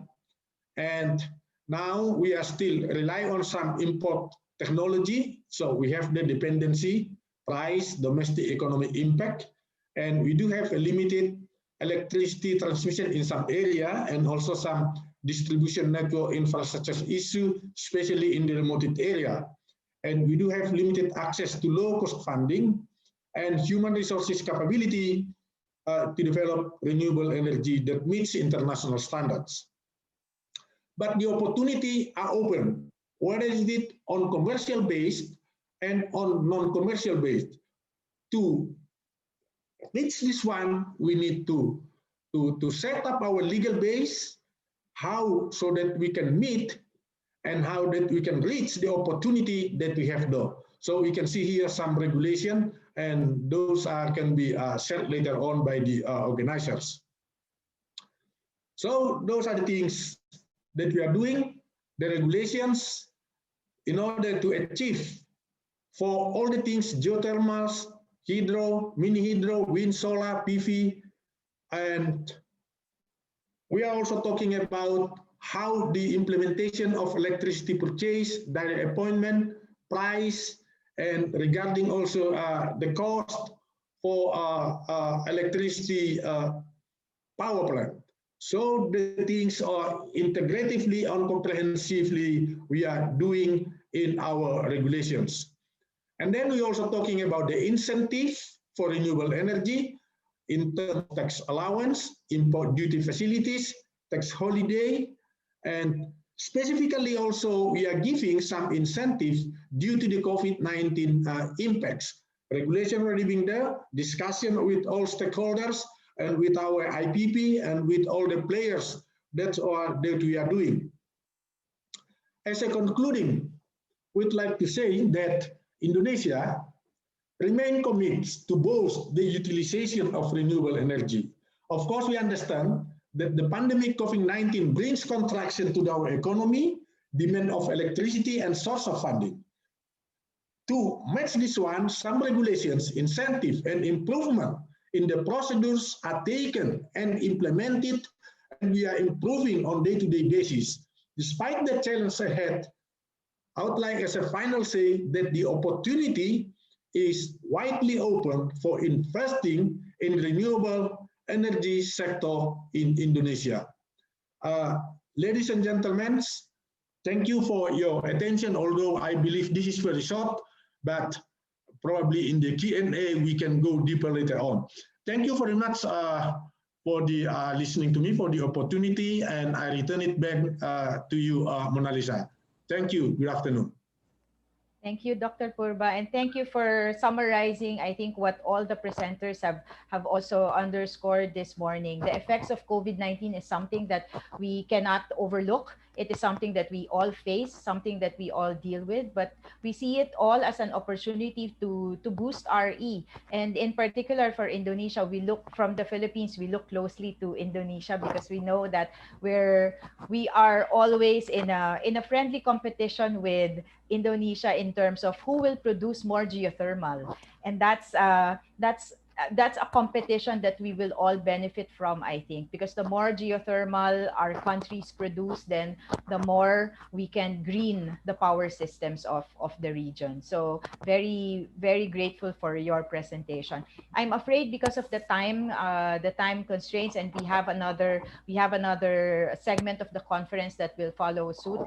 We won't have time for a Q&A for this morning, but we have taken note of some of the questions that were posed and will be sent to the presenters so that they can be responded to individually. So at this point in the program, I'd like to thank all the ministers and all the representatives who joined us this morning and who have been very gracious to allow us to hear them despite the time issues that we have. Very grateful as well. And also from the National Renewable Energy Board of the Philippines, allow me to thank the organizers for calling on us to be their strategic partner for this event.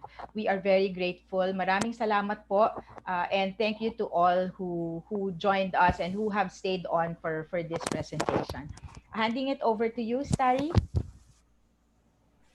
Thank you so much, really. Thank you so much. We value and cherish the opportunity to meet so many ASEAN governors and to tear us regulations together. And really appreciate all your efforts on this. And now next we will quickly move on to our next session. It is about the 100 renewables. And the 100 renewables is really a heated topic right now. And we can see it is developing so fast about the world PPA area.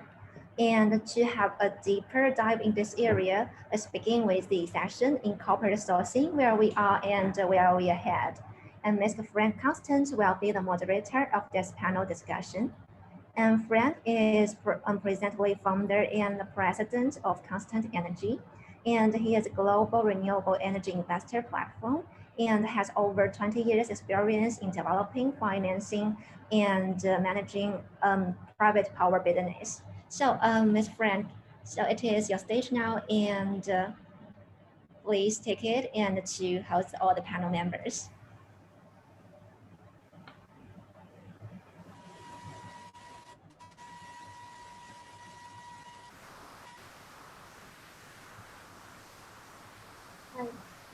Well,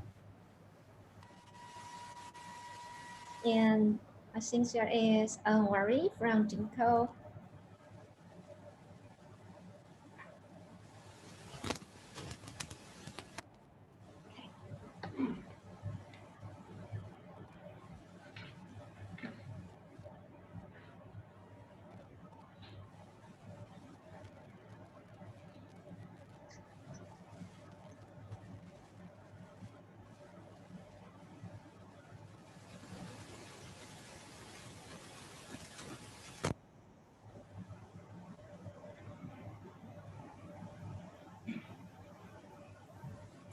Mr. Frank, yes, here is the stage, and please begin the panel discussion. Sorry, we can't hear your voice. Sorry, Ms. Frank.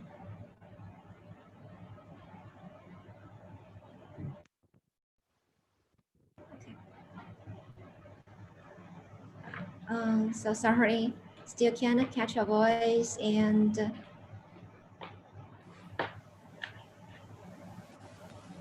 maybe you can have a test, or you can just use the computer audio.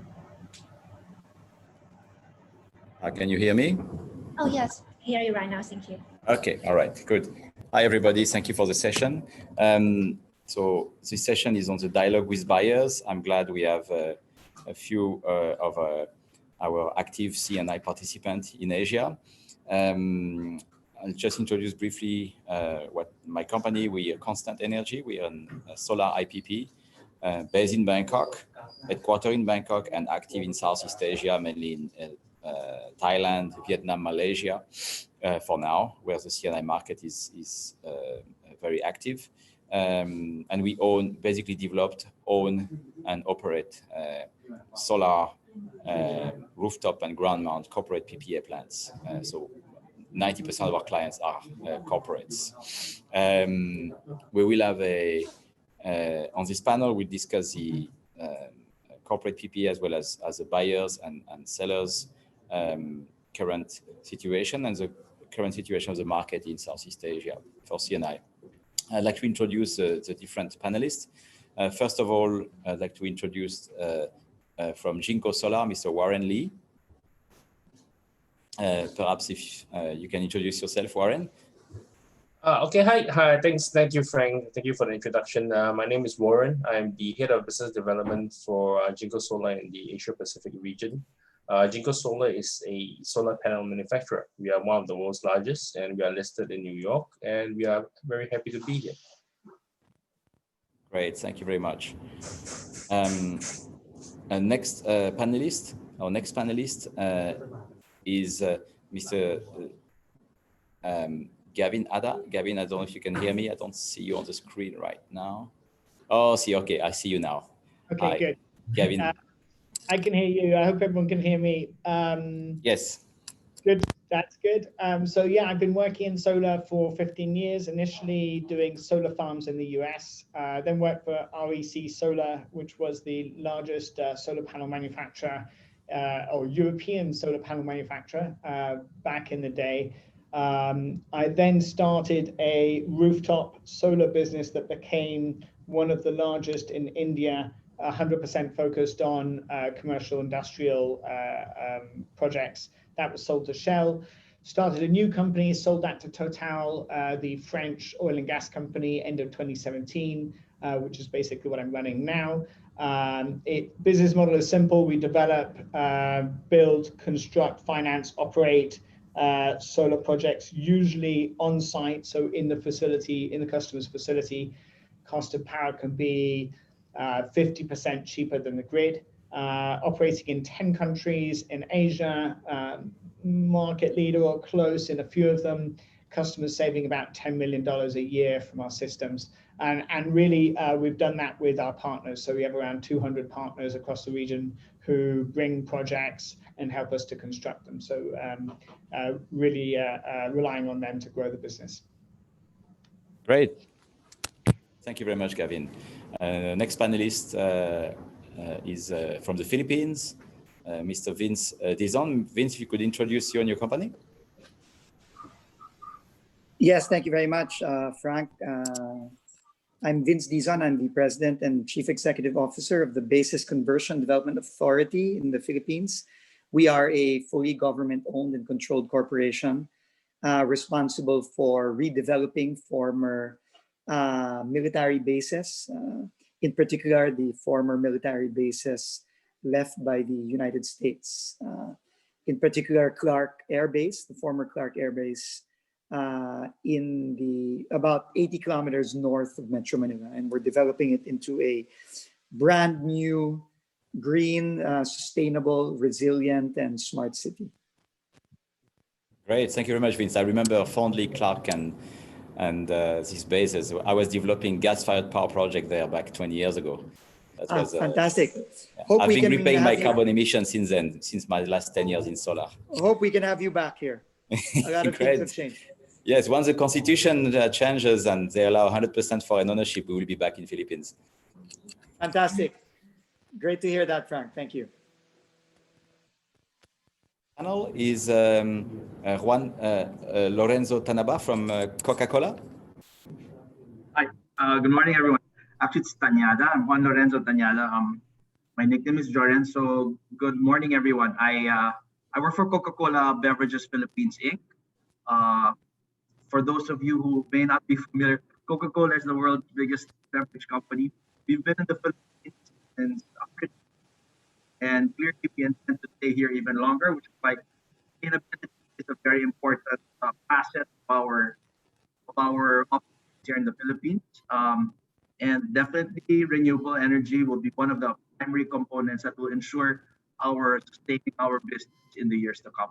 So looking forward to joining everyone in this panel, and good morning. Hi, thank you very much. Thank you very much, Juan. I'm not sure if we have our last panelist, which is Starry Xiao from Leader. I think we have him, but I don't see him on the picture. Starry, can you hear us? Yes, I can see. I can hear you. Okay, so you're from Malaysia, right? With Leader, the IPP and contractor from Malaysia. If you can introduce yourself. Yes, actually, I will be the host of the morning section, and I will to support you all if you need anything help. Okay, sounds great. Okay, maybe we'll start. We have, unfortunately, due to the change of schedule and the other session having more time, we only have about 20 minutes for this session. We are stop in about 20 minutes. So we have some Q&A and we'll take a question from the audience if we have time. Perhaps to launch the discussion, I would start with you, Gavin, and perhaps ask you the first question on in your view, what is important we focus on the customer on this panel. And we have only one customer and several suppliers. But from your point of view, and I'll go to the customer after this, what has, and you've done CNI for a while, obviously, for a number of years. What are customers looking at solar, looking for right now, and what has changed in the last few years?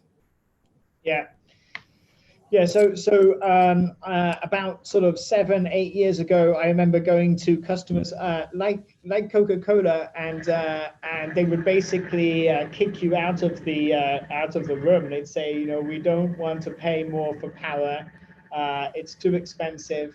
The solar is done by the Europeans from China. They provide the panels to Europe. It needs feed-in tariffs. It's not viable. And I think what's happened that's really exciting about this region is that solar has become viable on a grid parity basis. So you're seeing grid prices increase across the region. You're seeing Indonesia's grid price over the last 20 years increase more than 7%.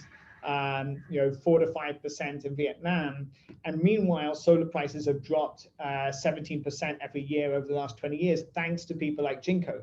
And what we've got now is grid parity. That means that solar is up to 50% cheaper than the grid in every country in the region. And I think customers know that now. So you're seeing big tenders from important people like Coca-Cola, Renault Nissan, Heineken, who are all recognizing, hey, I can cut my power costs. I can do it in a green and sustainable way. This makes a lot of sense. And then governments are applying pressure as well. So recently the Singapore government said that if you want to build a new data center in Singapore, you can only do that if you have renewable energy coming in because it's so carbon intensive. So I think awareness has really improved. The fact that we've got somebody like Coca-Cola on this panel really kind of confirms that. Great, thank you very much, Gavin. Very insightful. I think the audience would be also very interested to hear on the client side, maybe Juan, from your point of view as a client, I think we need to start with the customer here. And I suppose you are a fairly new customer to renewable power. Just happened in the last couple of years that renewable power is cost competitive. What do you look for, and what are the as a client, what do you look for in order of priority when you consider a CNI, a power supplier, a renewable power supplier for your manufacturing installations? Well, thank you for the opportunity once again. No? Well, obviously we're a business, so I would not be entirely honest if I told you cost will not play a part of that decision, of the decision matrix. No? So definitely cost is there. However, we do have a lot of initiatives that emanate from our head office in Atlanta. And one of the corporate decisions that they've made was to ensure that our sustainability aspect will not be forgotten, especially as the years roll by. We're very much aware of what's going on, particularly with respect to climate change and all that. So we launched actually what we call the World Without Waste Initiative in 2018. And one of the primary components of our World Without Waste Initiative is to ensure that we use renewable energy as much as we can. So that would be the macro directive. Here in the Philippines, we have begun to use geothermal and solar energy quite extensively over the last 3 or 4 years. In fact, in 2021, we are looking at adding 3 more plants out of our 19 to be fully powered by solar energy. So we have around 7 now using geothermal, and we expect to use about 3 beginning next year on solar. Thanks, Frank. Just a follow-up question here, Juan. When you say geothermal, do you connect directly to a geothermal plant, or is it through the Western system in Philippines? We have contracts with power suppliers. Although I'm not sure if I am authorized to name them right now, but we do have contracts with them. Okay, I understand. Thank you very much. Thank you very much. Moving on to perhaps the suppliers and the large scale suppliers like Jinko in terms of module supply. Obviously, you have a global view of the market. You sell panels everywhere in the world, to utility, to CNI, various segments of the market, and you are very sensitive to the movement of markets and how fast they develop. Perhaps Warren, if you don't mind, it would be interesting to hear from you in terms of CNI market in ASEAN. Which one is the most active at the moment for perhaps this year and for next year? What is your expectation? Yeah, hearing from Gavin and even from Juan, one of the points that that is quite clear to us in this pandemic that we are in is that a lot of climate change and renewable and sustainability issues is very much in the forefront. And even though the economy worldwide is taking quite a bit of a hit, regardless of what market you are in, but renewable energy seems to be maintaining its demand, maintaining its chase, and maintaining its growth coming 2021, 2022. In terms of Southeast Asia, one of the big markets, of course, is still going to be Vietnam. Philippines, we're seeing a lot of movement. Indonesia, Malaysia, and even in Singapore, with all the government policies in place.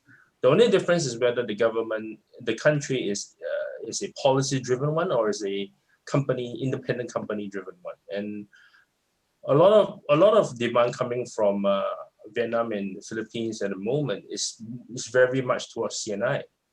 And a lot of government policies, even for Vietnam, has been reduced and is going to be pushed towards a market-driven, demand-based, ecosystem for our industry.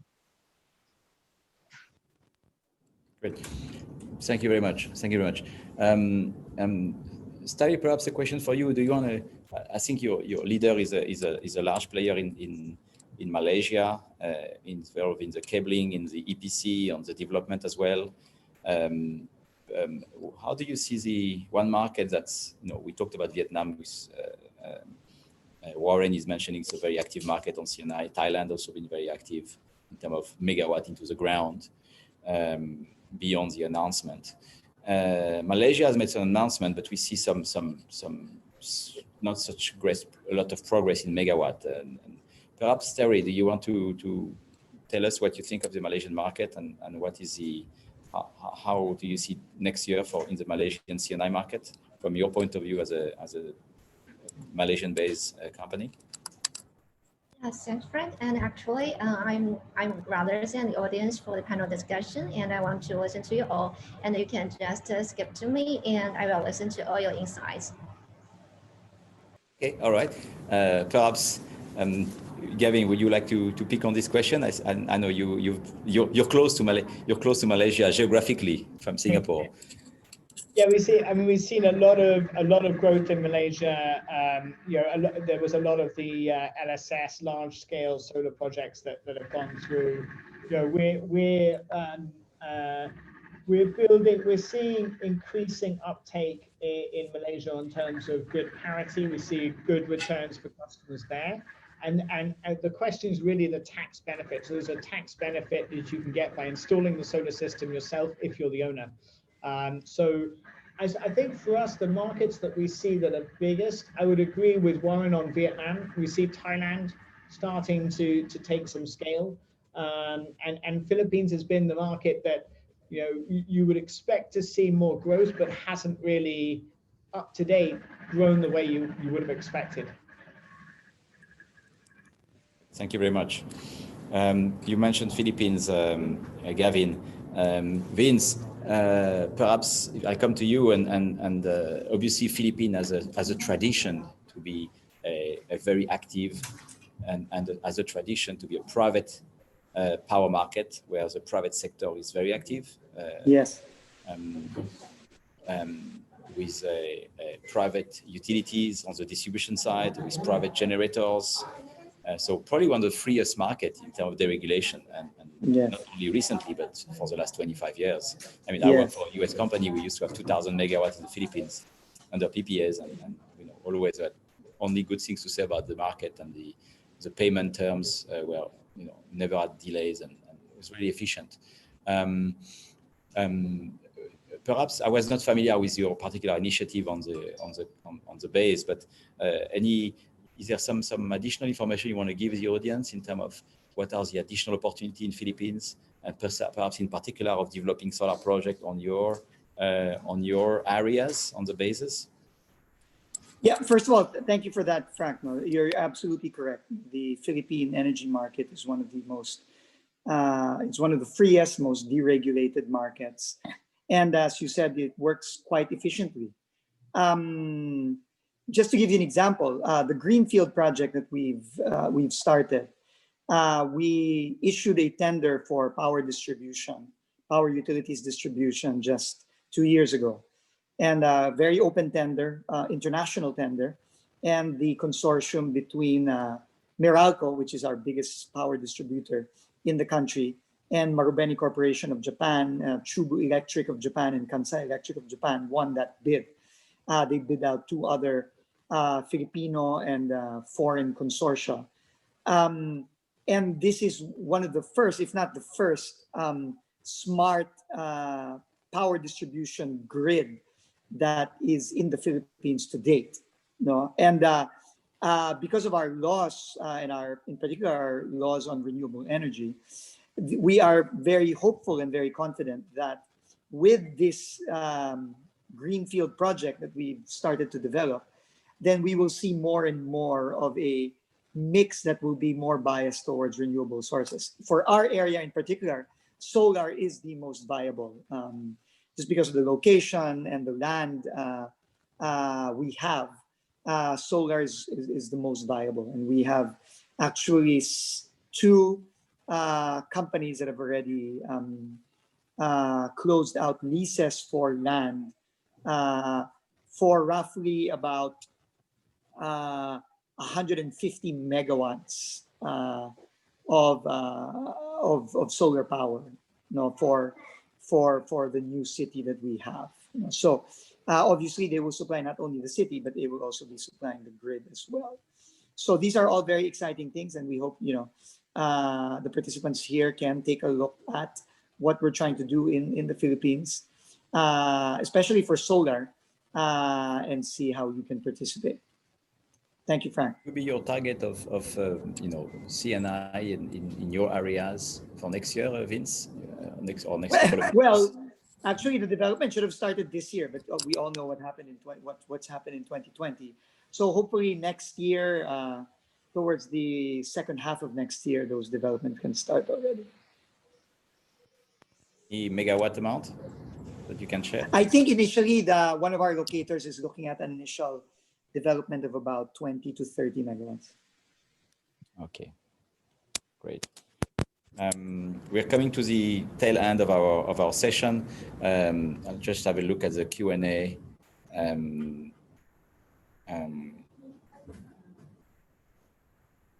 One question is, are some government of ASEAN giving incentive to motivate industrial commercial to set up new energies or renewable energies?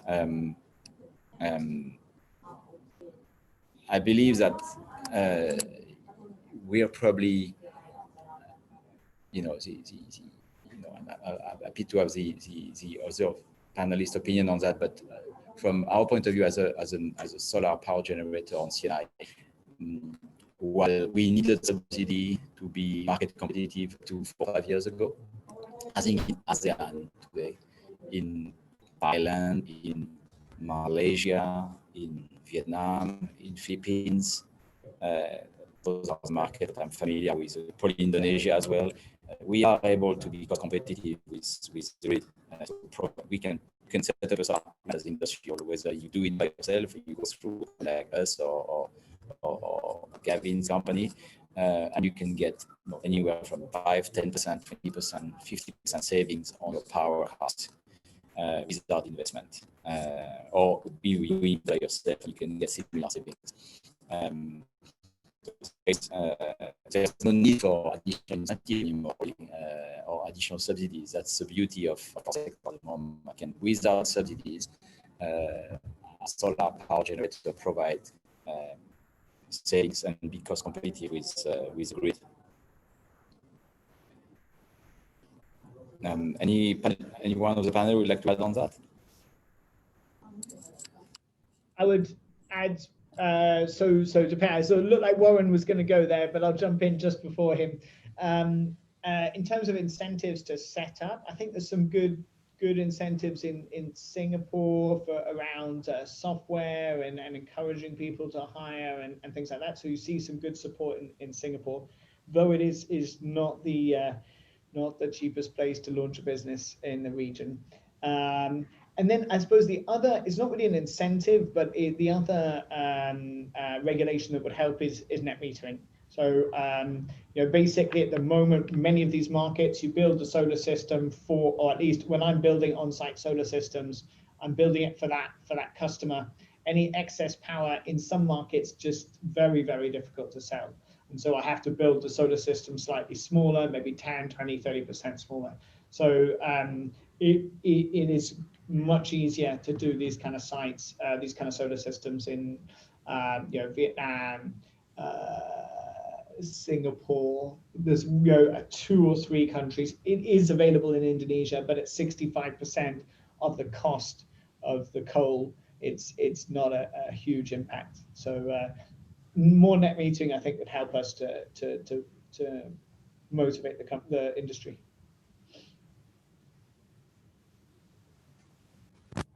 Thank you, Gavin. Thank you, Gavin. Just to keep looking at the Q&A again. Yeah, probably that's, I think we covered most of the relevant questions for this panel. I would like to, in closing, at the end of the time, if there's any panelists would like to introduce a topic or something that we haven't covered, feel free to do so. I think we have 2 or 3 minutes.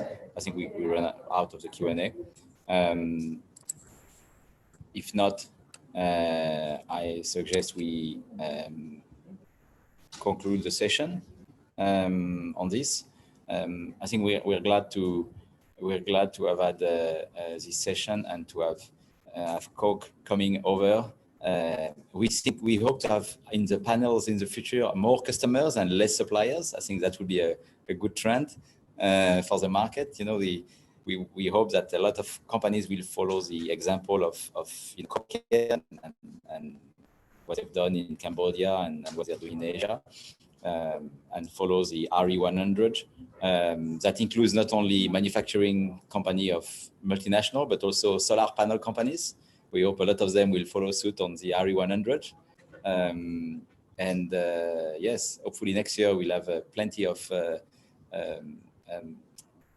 customers, manufacturers who have converted to solar in the panel to share their experience.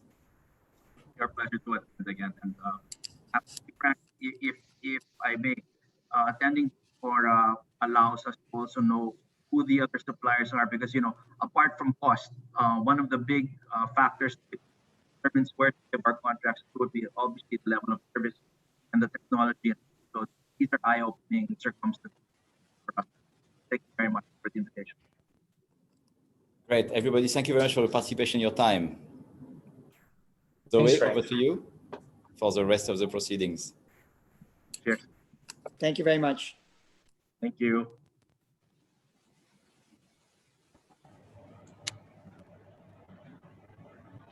Yeah, thank you so much, and apologize again for the first time. And so, yes, thank you, Mr. Frank, for your moderator of the panel discussion.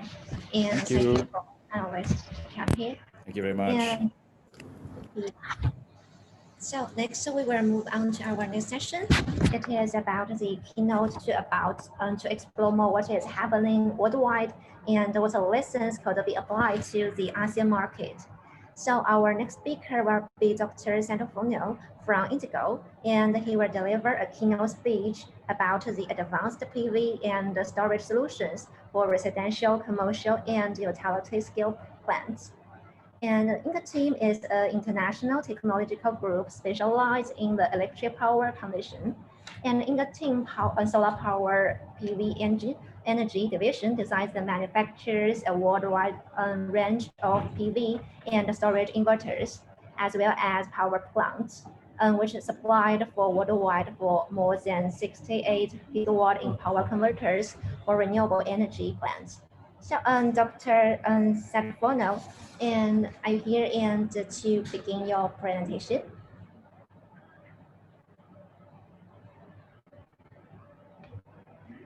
Oh, so it seems like some disconnection between us, so please kindly wait for a few minutes.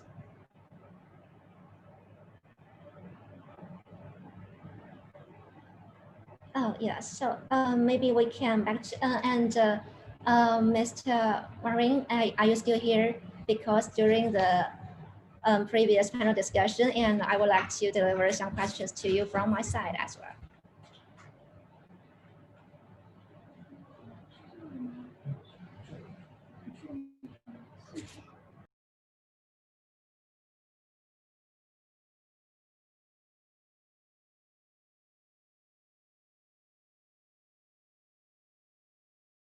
Oh, yeah, sorry.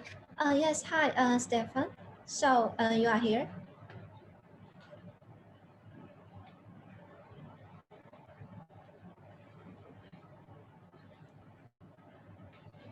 And maybe you can go back again. So Mr. Warren Lee, are you here?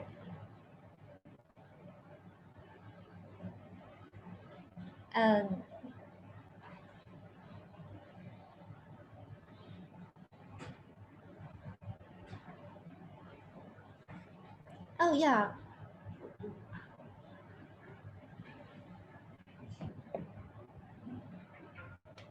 And sorry, so please give us a second to get connected with Mr. Santofonio.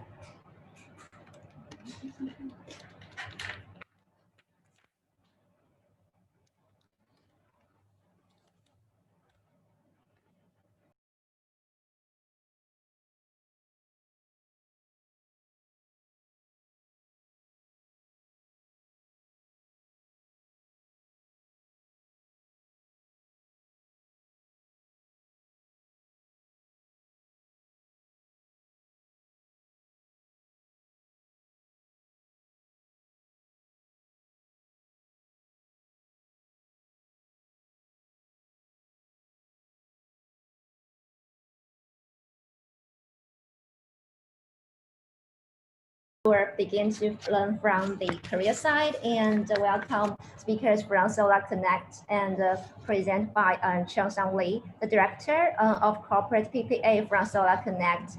And Solar Connect is an energy business platform providing the integrated service across the value chains, renewable energy business based on the innovative financial solutions and IT technology capabilities. Hi, Ms. Lee. Hello. Yes, hello. Glad to have you here. And please begin your presentations. All right, thank you. Thank you.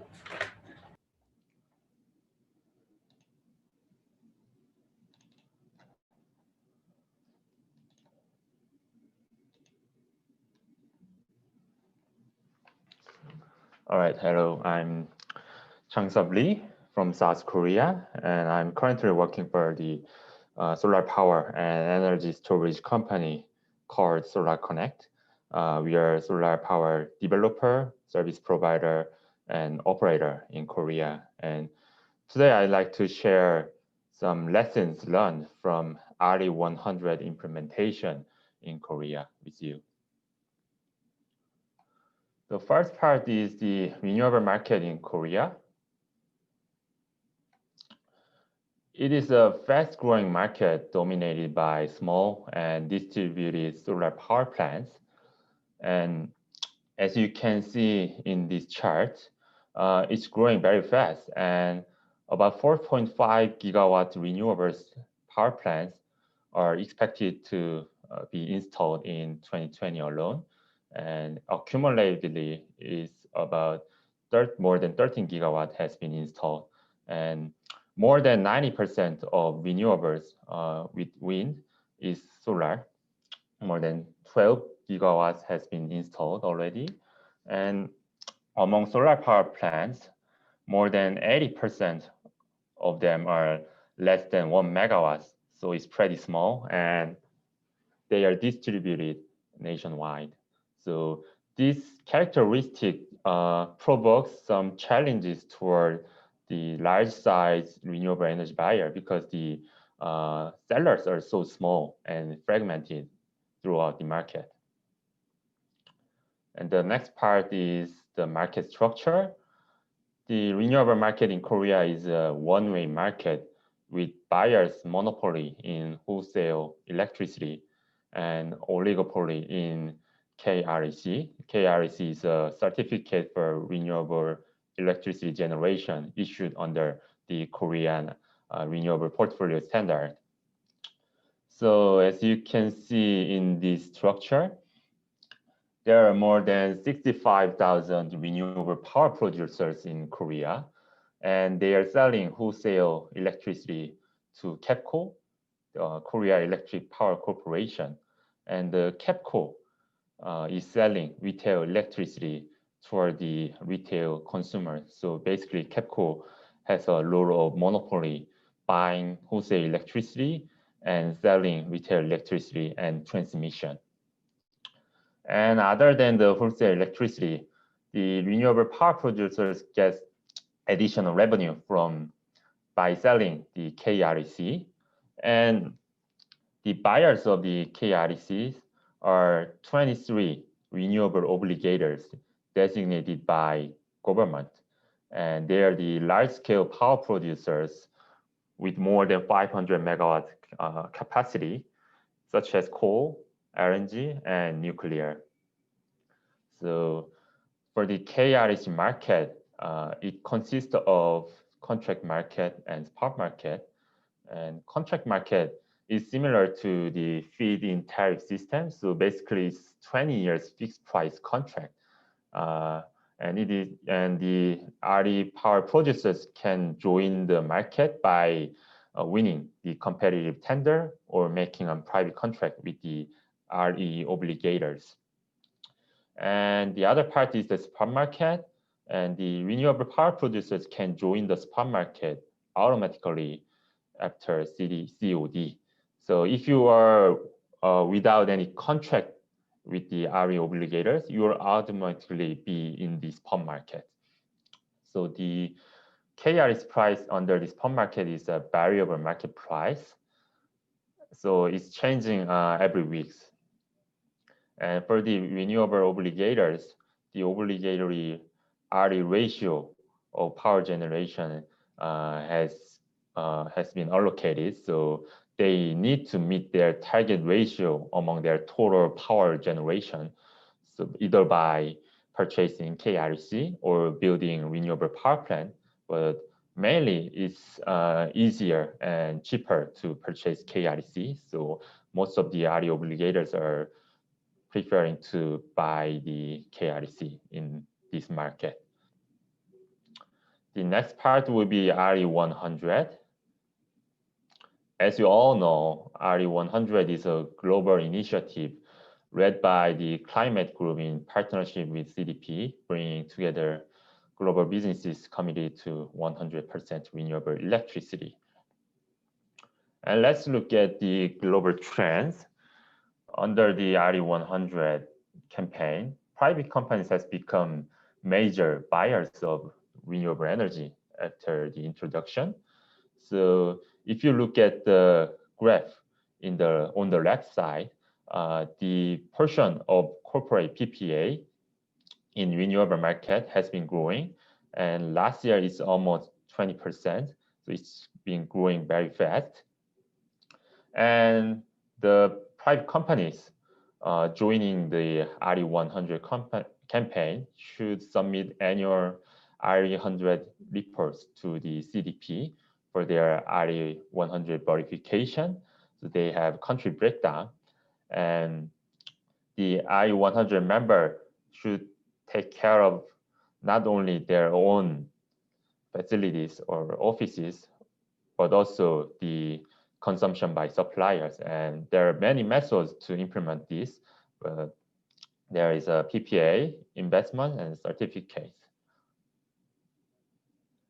So let's look at the situation of renewable energy and RE100 in Korea. There is an increasing number of data centers leased by global RE100 companies. And also, there are many local suppliers to the global RE100 companies in Korea. And this situation is causing rising demand from private companies to procure renewable electricity in South Korea. So about the data center, it's getting widespread more and more because of the good location of South Korea and well-equipped infrastructure on electricity. And if you look at the right parts of my presentation, this is an example of effects of RE100 on local suppliers or local companies in South Korea. So many of them are supplying their components or goods toward the European or American companies, and they're under pressure of implementing RE100 in South Korea. So these are the main drivers of the RE100 movement in South Korea. So to deal with this situation, the Korean government just announced that 5 ways for non-renewable obligators to procure renewable electricity will be implemented in January 2020. It's announced in last September, so only 2 months ago. It's pretty hot news in South Korea market. And I'd like to emphasize the top 2 methods for implementing the RE100 in Korea. The first one is the KRC purchase. It's the most, I think it's the simple way to purchase the renewable energy and get verified from the CDP because it's already made system. So the consumer can now buy the KRC from the renewable producers through the platform, or they can try the private contract. And this basic system will be similar to the traditional system just I mentioned the previous presentation. So either by 20-year fixed price contract or the consumer can join the spot market. The second way is more familiar to many people, I think, is private PPA, but it's a third-party PPA because in South Korean law, it's not able to make a direct PPA between consumer and power producers. So basically, the KEPCO will act as an intermediary, but KEPCO announced that they were going to provide no brokerage or no arrangement. They're just making an intermediary role. So basically, consumer and renewable producer should meet each other and should have to make direct arrangement between themselves and go to the KEPCO and make the third-party PPA.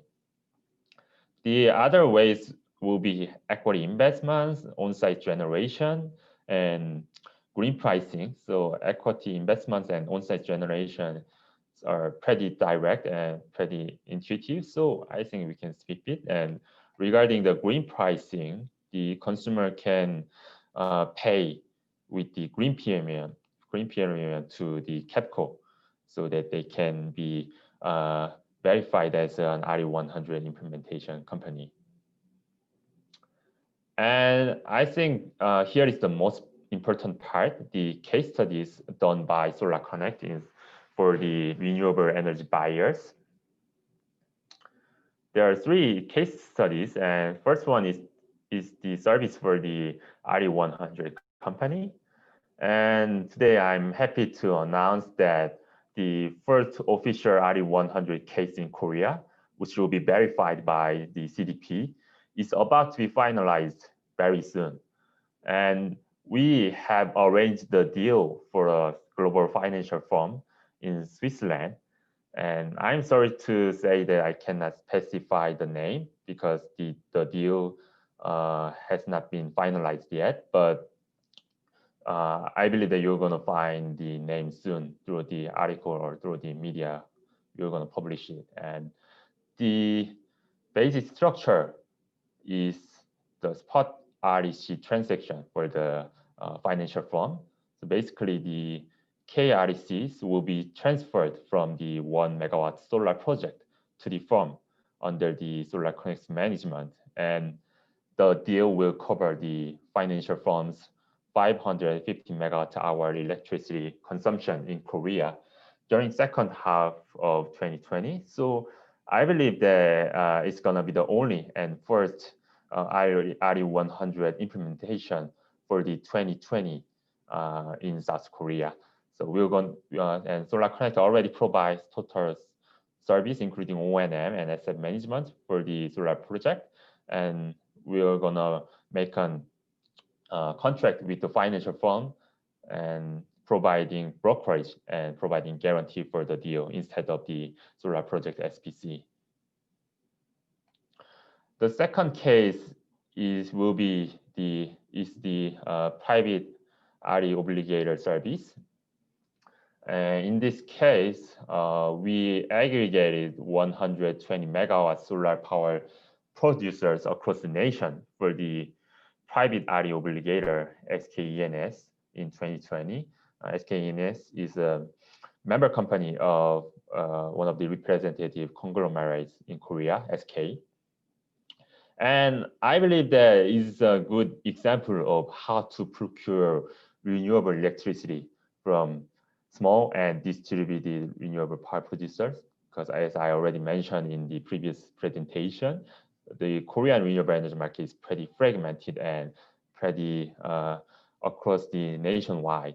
So it's hard for renewable energy buyers to aggregate all the assets. And Solar Connect is providing that role for the company. So we aggregated 200 solar power producers across the nation on behalf of the SKENS. And the fixed price contracts between SKENS and producers will be signed under the company's management. And we made an aggregation contract with the SKENS, and the deal also going to be closed very soon. And the last case is similar to the second case, but in this case, we provide the service for the public renewable obligator. And in this case, the assets are owned by holding company, which has been invested jointly by Solar Connect and the private equity fund in South Korea. The private equity fund is sponsored by the National Pension Service of South Korea. And using these vehicles, Solar Connect acquired 52 megawatts solar and 28 megawatt hour energy storage project across the nation. It's all small and distributed, as I mentioned. And among this portfolio, Solar Connect arranged the fixed price contract between 15 megawatt projects and the KHNP. It's a Korea hydro and nuclear power, and it's a state-owned company, and actually second largest power producer state-owned company in South Korea. So it's pretty huge.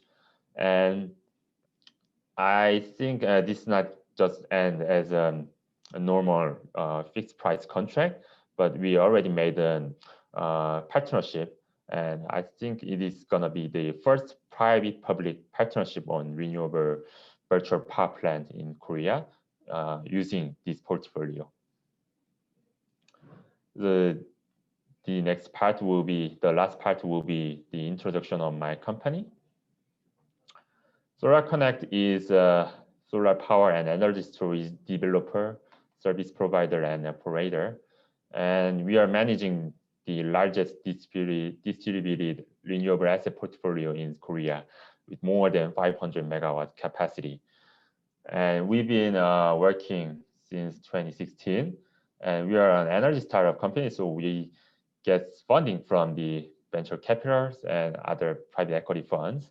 And the Series C fundraising is ongoing right now. And we got tech location awards from the UK government last year.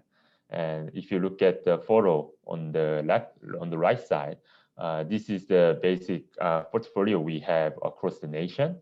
And basically, we are providing service from project development side of the greenfield projects until the end of the projects, including O&M and asset management.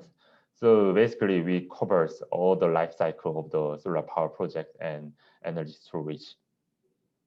So we have 3 steps strategy, and it's going pretty well. First, we are aggregating distributed renewable assets associated with energy storage and demand response of the factory. And second, we are providing services with the economies of scale. And then lastly, we are operating virtual power plant with IT technology developed by our in-house development team. So basically, I mentioned the solar power total service for the renewable market players in last presentation, but we want to be more than that. We want to be the integrated energy management service company in South Korea because of the introduction of renewable power producers in this market. The market is opening right now out of the oligopoly in wholesale electricity and the KRC market. So there are many opportunities in here, and RE100 system is one case of this change. And lastly, Solar Connect is the CDP partner. So actually, we are the company with the first CDP accredited solution provider partnership in South Korea. So we made the deal on last August, so it's been 3 months. And we are registered as a renewable energy provider and third-party verification assurance law.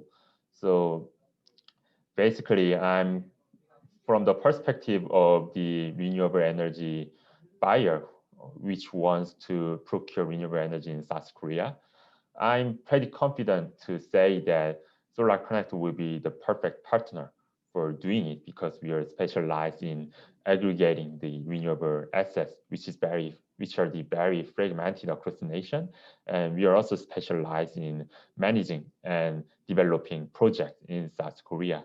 So if you want to get involved in RE100 movement or other solar power opportunity in South Korea, please find me through this conference or through the website of the CDP, you can find our contact with my brilliant members. So that's gonna be a great opportunity we can make further and further.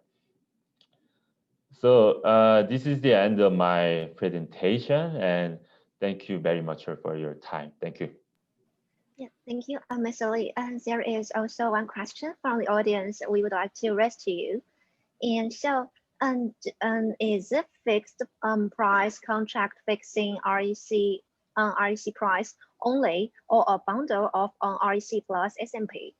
That's a very good question, and the answer is it's a bundling of S&P, the wholesale electricity price, and the KREC. So the thing is that the wholesale electricity price is changing every day, and the RE obligators have to pay the less of the fixed price contract price, so that the renewable power projects can be benefited from the fixed revenue other than they're producing. So it's really similar to the feed-in tariff in other countries. Yeah. Thank you so much, Ms. Lee, and thank you for your presentation again. So next we will move on to our next speaker. And Mr. Stefano, are you here, Stefano?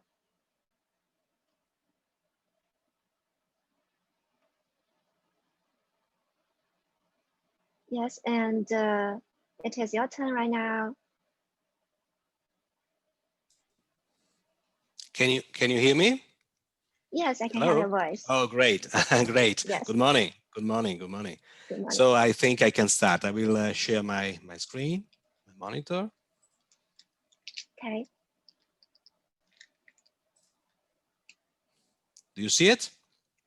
Yes, see your screen Okay. and yeah, your slides right now. Okay, thank you. Thank you so much for this very kind invitation. Thank you to all of you to be present today. Good morning.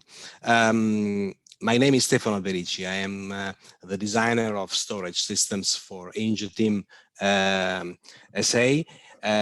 My talk is about our technology, which kind of products we are producing for people, for customers, for the renewable energy world. I will introduce the company for the ones who don't know it.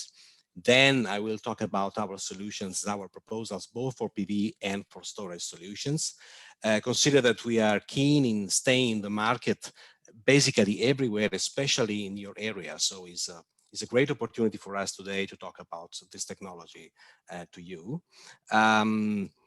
Just to tell you who we are, what we do, what we can provide to you now and in the future. We are present at the moment in 24 countries and new markets. We have more than 4,000 employees around the world, so it's actually a huge company.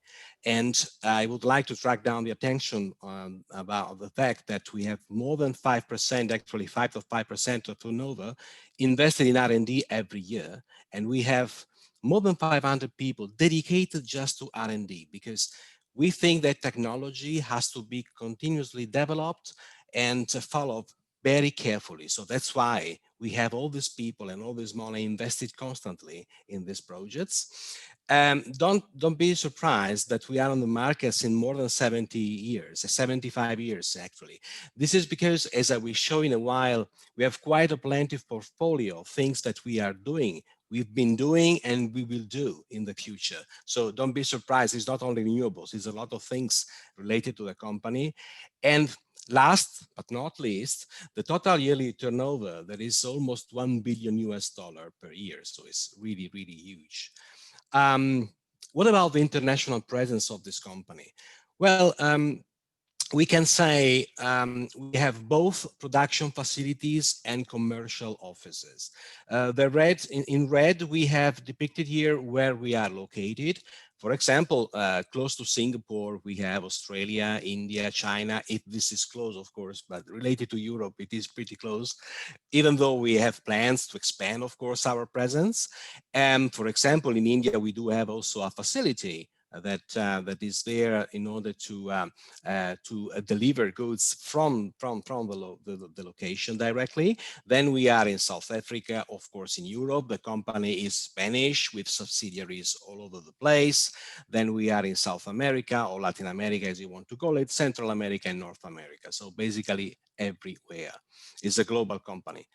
Okay, here, this is why I said that we are on the market since 75 years. It's because of all these possible sectors that you can refer to: wind power, PV power, hydropower, O&M services. We have more than 2,000 people dedicated just to the O&M of our systems. Energy storage is the business I am looking after right now. Then marine, sports, water, mining, energy efficiency, rail traction, and of course, also electrical mobility. So for the ones who are interested in e-mobility, we have solutions for you also in this respect. Just by numbers, I think is important to have in mind what we do, what we've been doing so far. In terms of PV energy, we have more than 20 years of experience. It means that we've been among the pioneer of this kind of business. We have almost 20, say 18 gigawatts of installed solar power capacity worldwide at the moment, up and running. So these systems are live, and 8 gigawatts of O&M solar projects worldwide spread all over the place. In terms of battery energy storage systems, that is my main, let's say, business, I can tell you that we have more than 10 years of experience in the storage industry, which is quite a lot because storage is something relatively new in this context. So 10 years is already quite a lot, actually.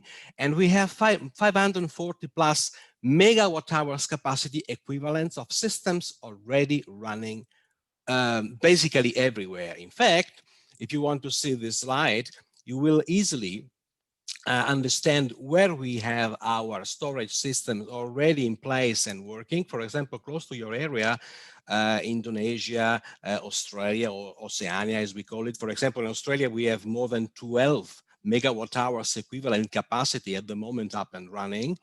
Then we are located even in the Indian Ocean, in South Africa, then in the Middle East, of course. I will show you also in a while a few examples. So see that we are basically everywhere. Storage is for us extremely important because it is a demanding, a growing demanding request for anybody, not only for storage itself, but also for grid control, grid support, grid services. So it's quite a lot of things that you can do with storage that were impossible up to a few years ago. And we are very happy to be there in order to provide our products in this respect. If you don't know the company, I think this slide speaks by itself. Look, for example, on the right-hand side, we are number 2 in terms of ranking in Latin America. You see the list of the competitors against we competed day by day. Being second there is quite a huge result. But if you look at the left-hand side of the slide, you see that in the Middle East, Africa area, we are even up top. So we are the number 1 in terms of volumes, in terms of presence, in terms of what we produce and what we sell. Again, against all these numbers that are respectable and remarkable people. So we are really proud of this, and we are proud that you can listen to this, because I think this company can be really one of the main actor in your area too, as has been also in other places. It goes by itself. We are fully certified. All our products, everything is sold, everything that is at your disposal is certified. More than the certification, I would like to take your eye on who is certifying our company. For example, CDSGS, IC, ICEE, all the main institutions dedicated to certification are certifying our products. So it's very important to know that everything is sold is certified, but is also certified by the main institutions worldwide, looking after different situations. So you probably know that, for example, in the US or in America, they have a UL certification, while IEC is for other areas, for other regions. Irrespective of this, we have both the certifications ready to be presented and accompanying our products. So this is no problem. Now, having said this, I think it was a must. Let's talk about the products. So let's talk about what we do. For example, we cover from residential to commercial and industrial up to utility scale. This is no problem. So from kilowatts to hundreds of megawatts or even gigawatts, as I will show you in a while. And again, depending on the kind of products and kind of business, we have both the string inverters and the central inverters. For example, this slide talks about the string inverters. See from the left to the right. From the left, we have for residential purposes, small systems up to say 6 kilowatts. Is called Sun One Play because it is one phase, so very small systems. A TL because it is trafo-less, so there is no transformer inside. M series, M stands for multi MPPT. In fact, we can connect up to 2 different sub PV systems in order to control. For example, the classical residential cases, you have a slope with a roof with 2 slopes, and then the PV is oriented differently. So, so you have to control both the sides the proper way. And the way to do it is having 2 independent MPPT instead of having 2 inverters with 1 MPPT, of course. So this is the possible solution. And please look at the maximum efficiency level. We boast more than 98% with a protection rating of IP65. For the ones who don't know what this means, basically it has to do with a very strong capacity to resist against dust, powder, hail, wind, rain, windy area. This is because irrespectively of where we install this, can be Europe, can be Asia, can be South America, can be Africa, we need to be sure that things are running the proper way, irrespectively of the climate conditions. So it's very important to be sure that when you buy your system, the system can stand against very difficult and harsh environmental conditions, like anyone, like everywhere. If we go to the medium level power, we have also the 3-play, so the 3 phases string inverters up to 40 kilowatts. Again, IP65 with a maximum efficiency that is 90.5%. And then we have also the intermediate high level power for string inverters connections, 100 TL or even 100 stays for 100 kilowatts or even 160 kilowatts.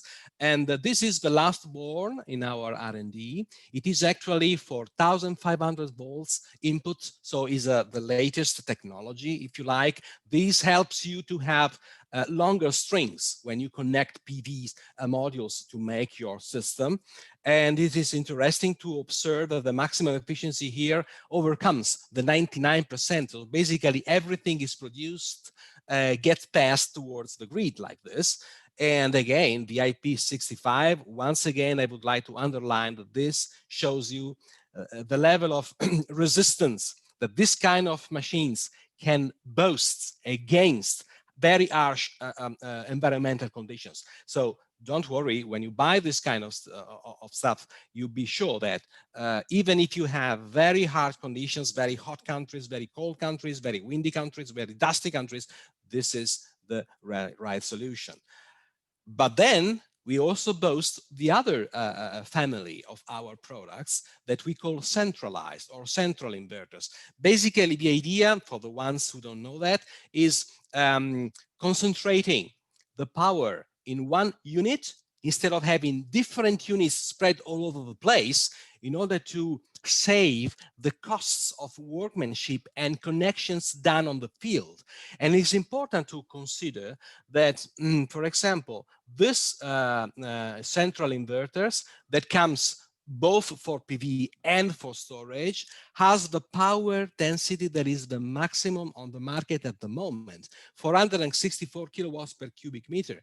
And the question is, how is that possible? How is possible to concentrate so much power in a so small volume? This is because the R&D, and this shows why we fund constantly the R&D, if you like, has introduced the patents for the liquid cooling system. So basically inside the inverter, you have to consider there is a recirculating liquid that is keeping the temperature as low as possible to help the inverter exchanging the heat with the environment.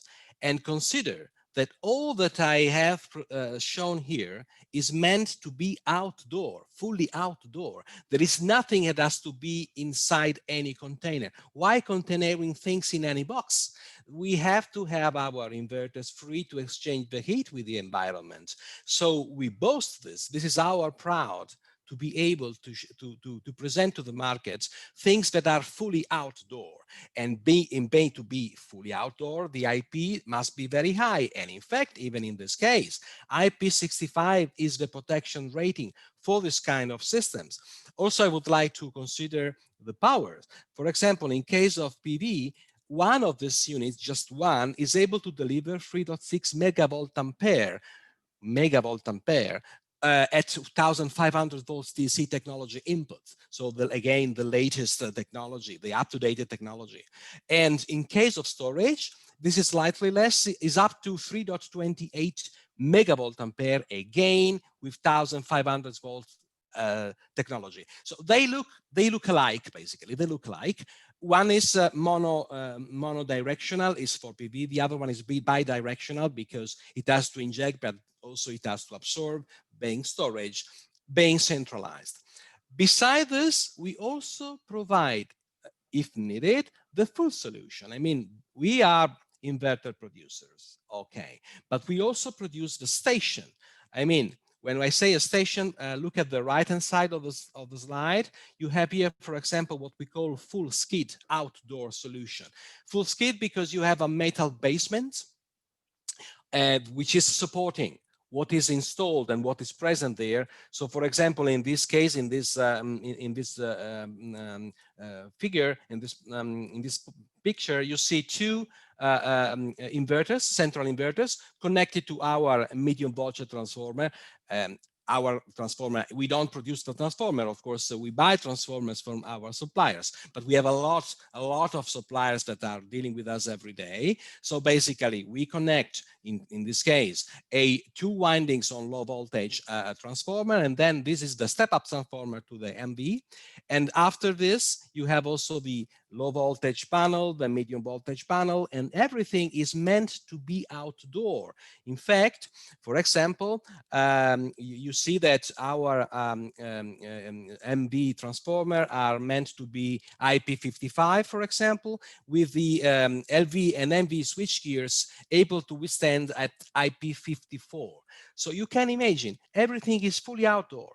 Do not be afraid. This is really good. It is the solution to stay outside without any enclosure, because we want to be the ones who have products that are free to exchange heat with the environment, not to reduce the efficiency. I remember here that the higher the heat to exchange, the lower the efficiency of the inverter, because this is a continuous fight in electricity. Either I produce energy in terms of electricity, or I will produce energy in terms of heat. And I don't want heat, I want electricity. This is clear.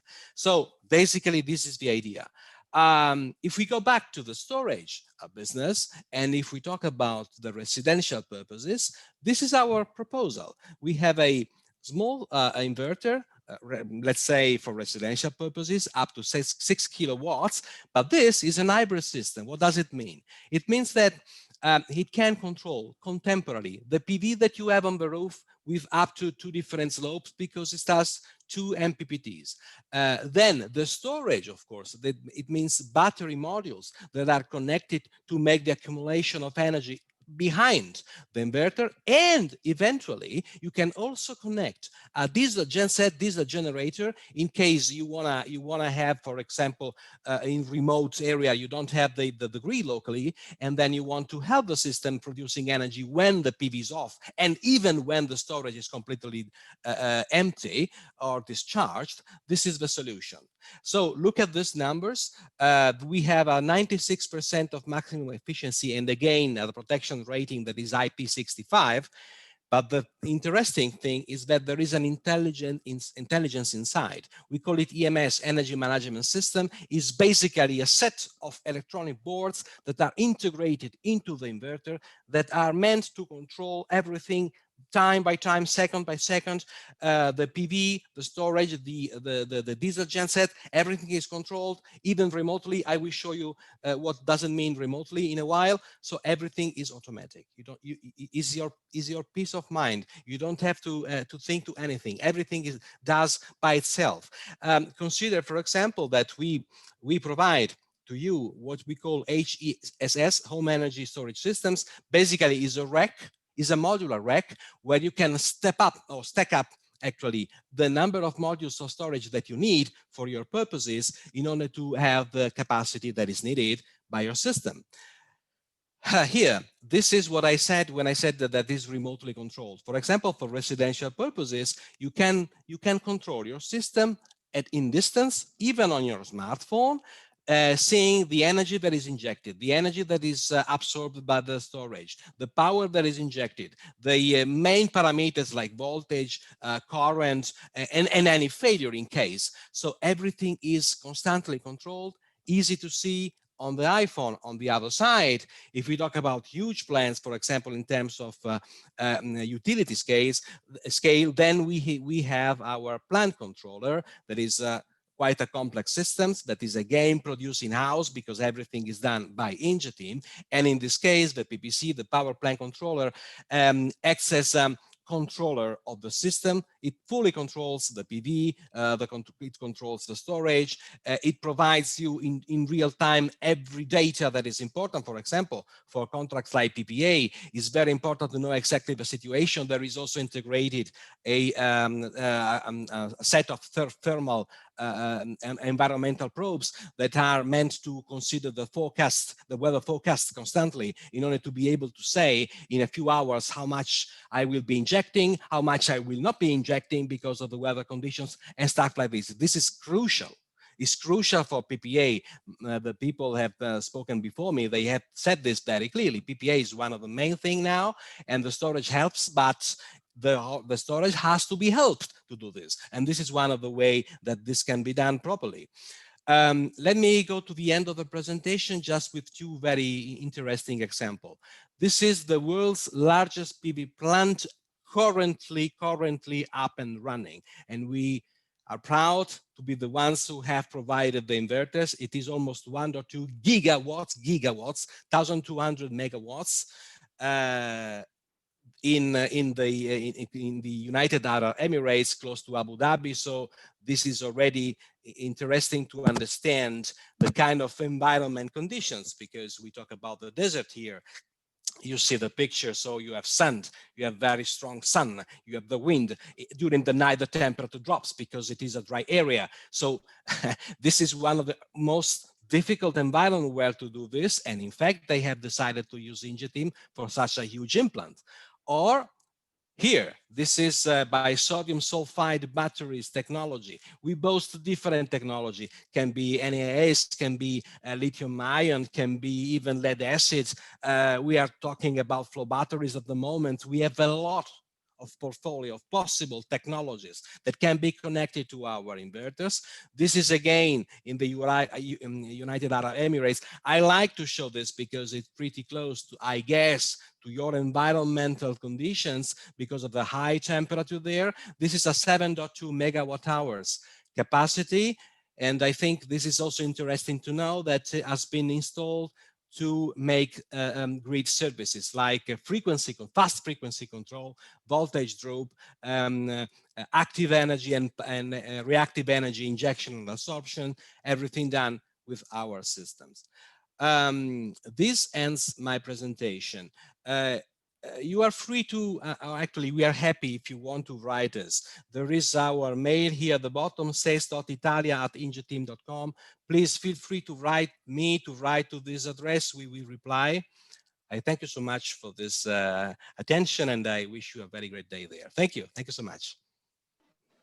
Yeah, thank you so much, Mr. Stefano. And we have one additional question for you, and it is about because you have introduced a lot of technical part, and we want to know what's the future plan of Interteam, and maybe especially for Asia and for Southeast Asia.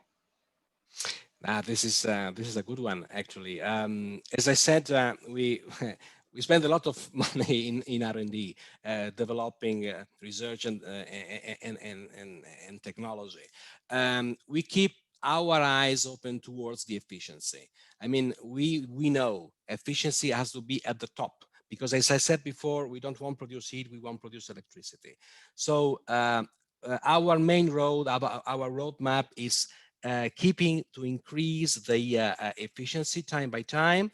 The liquid cooling system is an example where we're going. So we are really keen in this. And on the other side, we are keen in producing power plant controllers that are fully automated, that are dedicated to PPA, that are meant to control the system even remotely for the investors. They want to invest money in making their plans with our technology. So this is basically our two main roads that we keep following. Okay. Thank you so much. Thank you so much for the presentation. Thank you so much. Thank you. And now that we have come to the end of our morning section of day one of the ASEAN Clean Energy Week virtual conference. And thanks a lot to our wonderful speakers and the amazing speeches in the opening talk and in the 100% renewables. And if the audience would like to have a further discussion with our speakers, and you can go to our virtual platform and to use a networking function to get in touch with them directly. And our afternoon session about the microgrid Asia will begin at 2 p.m. Singapore time.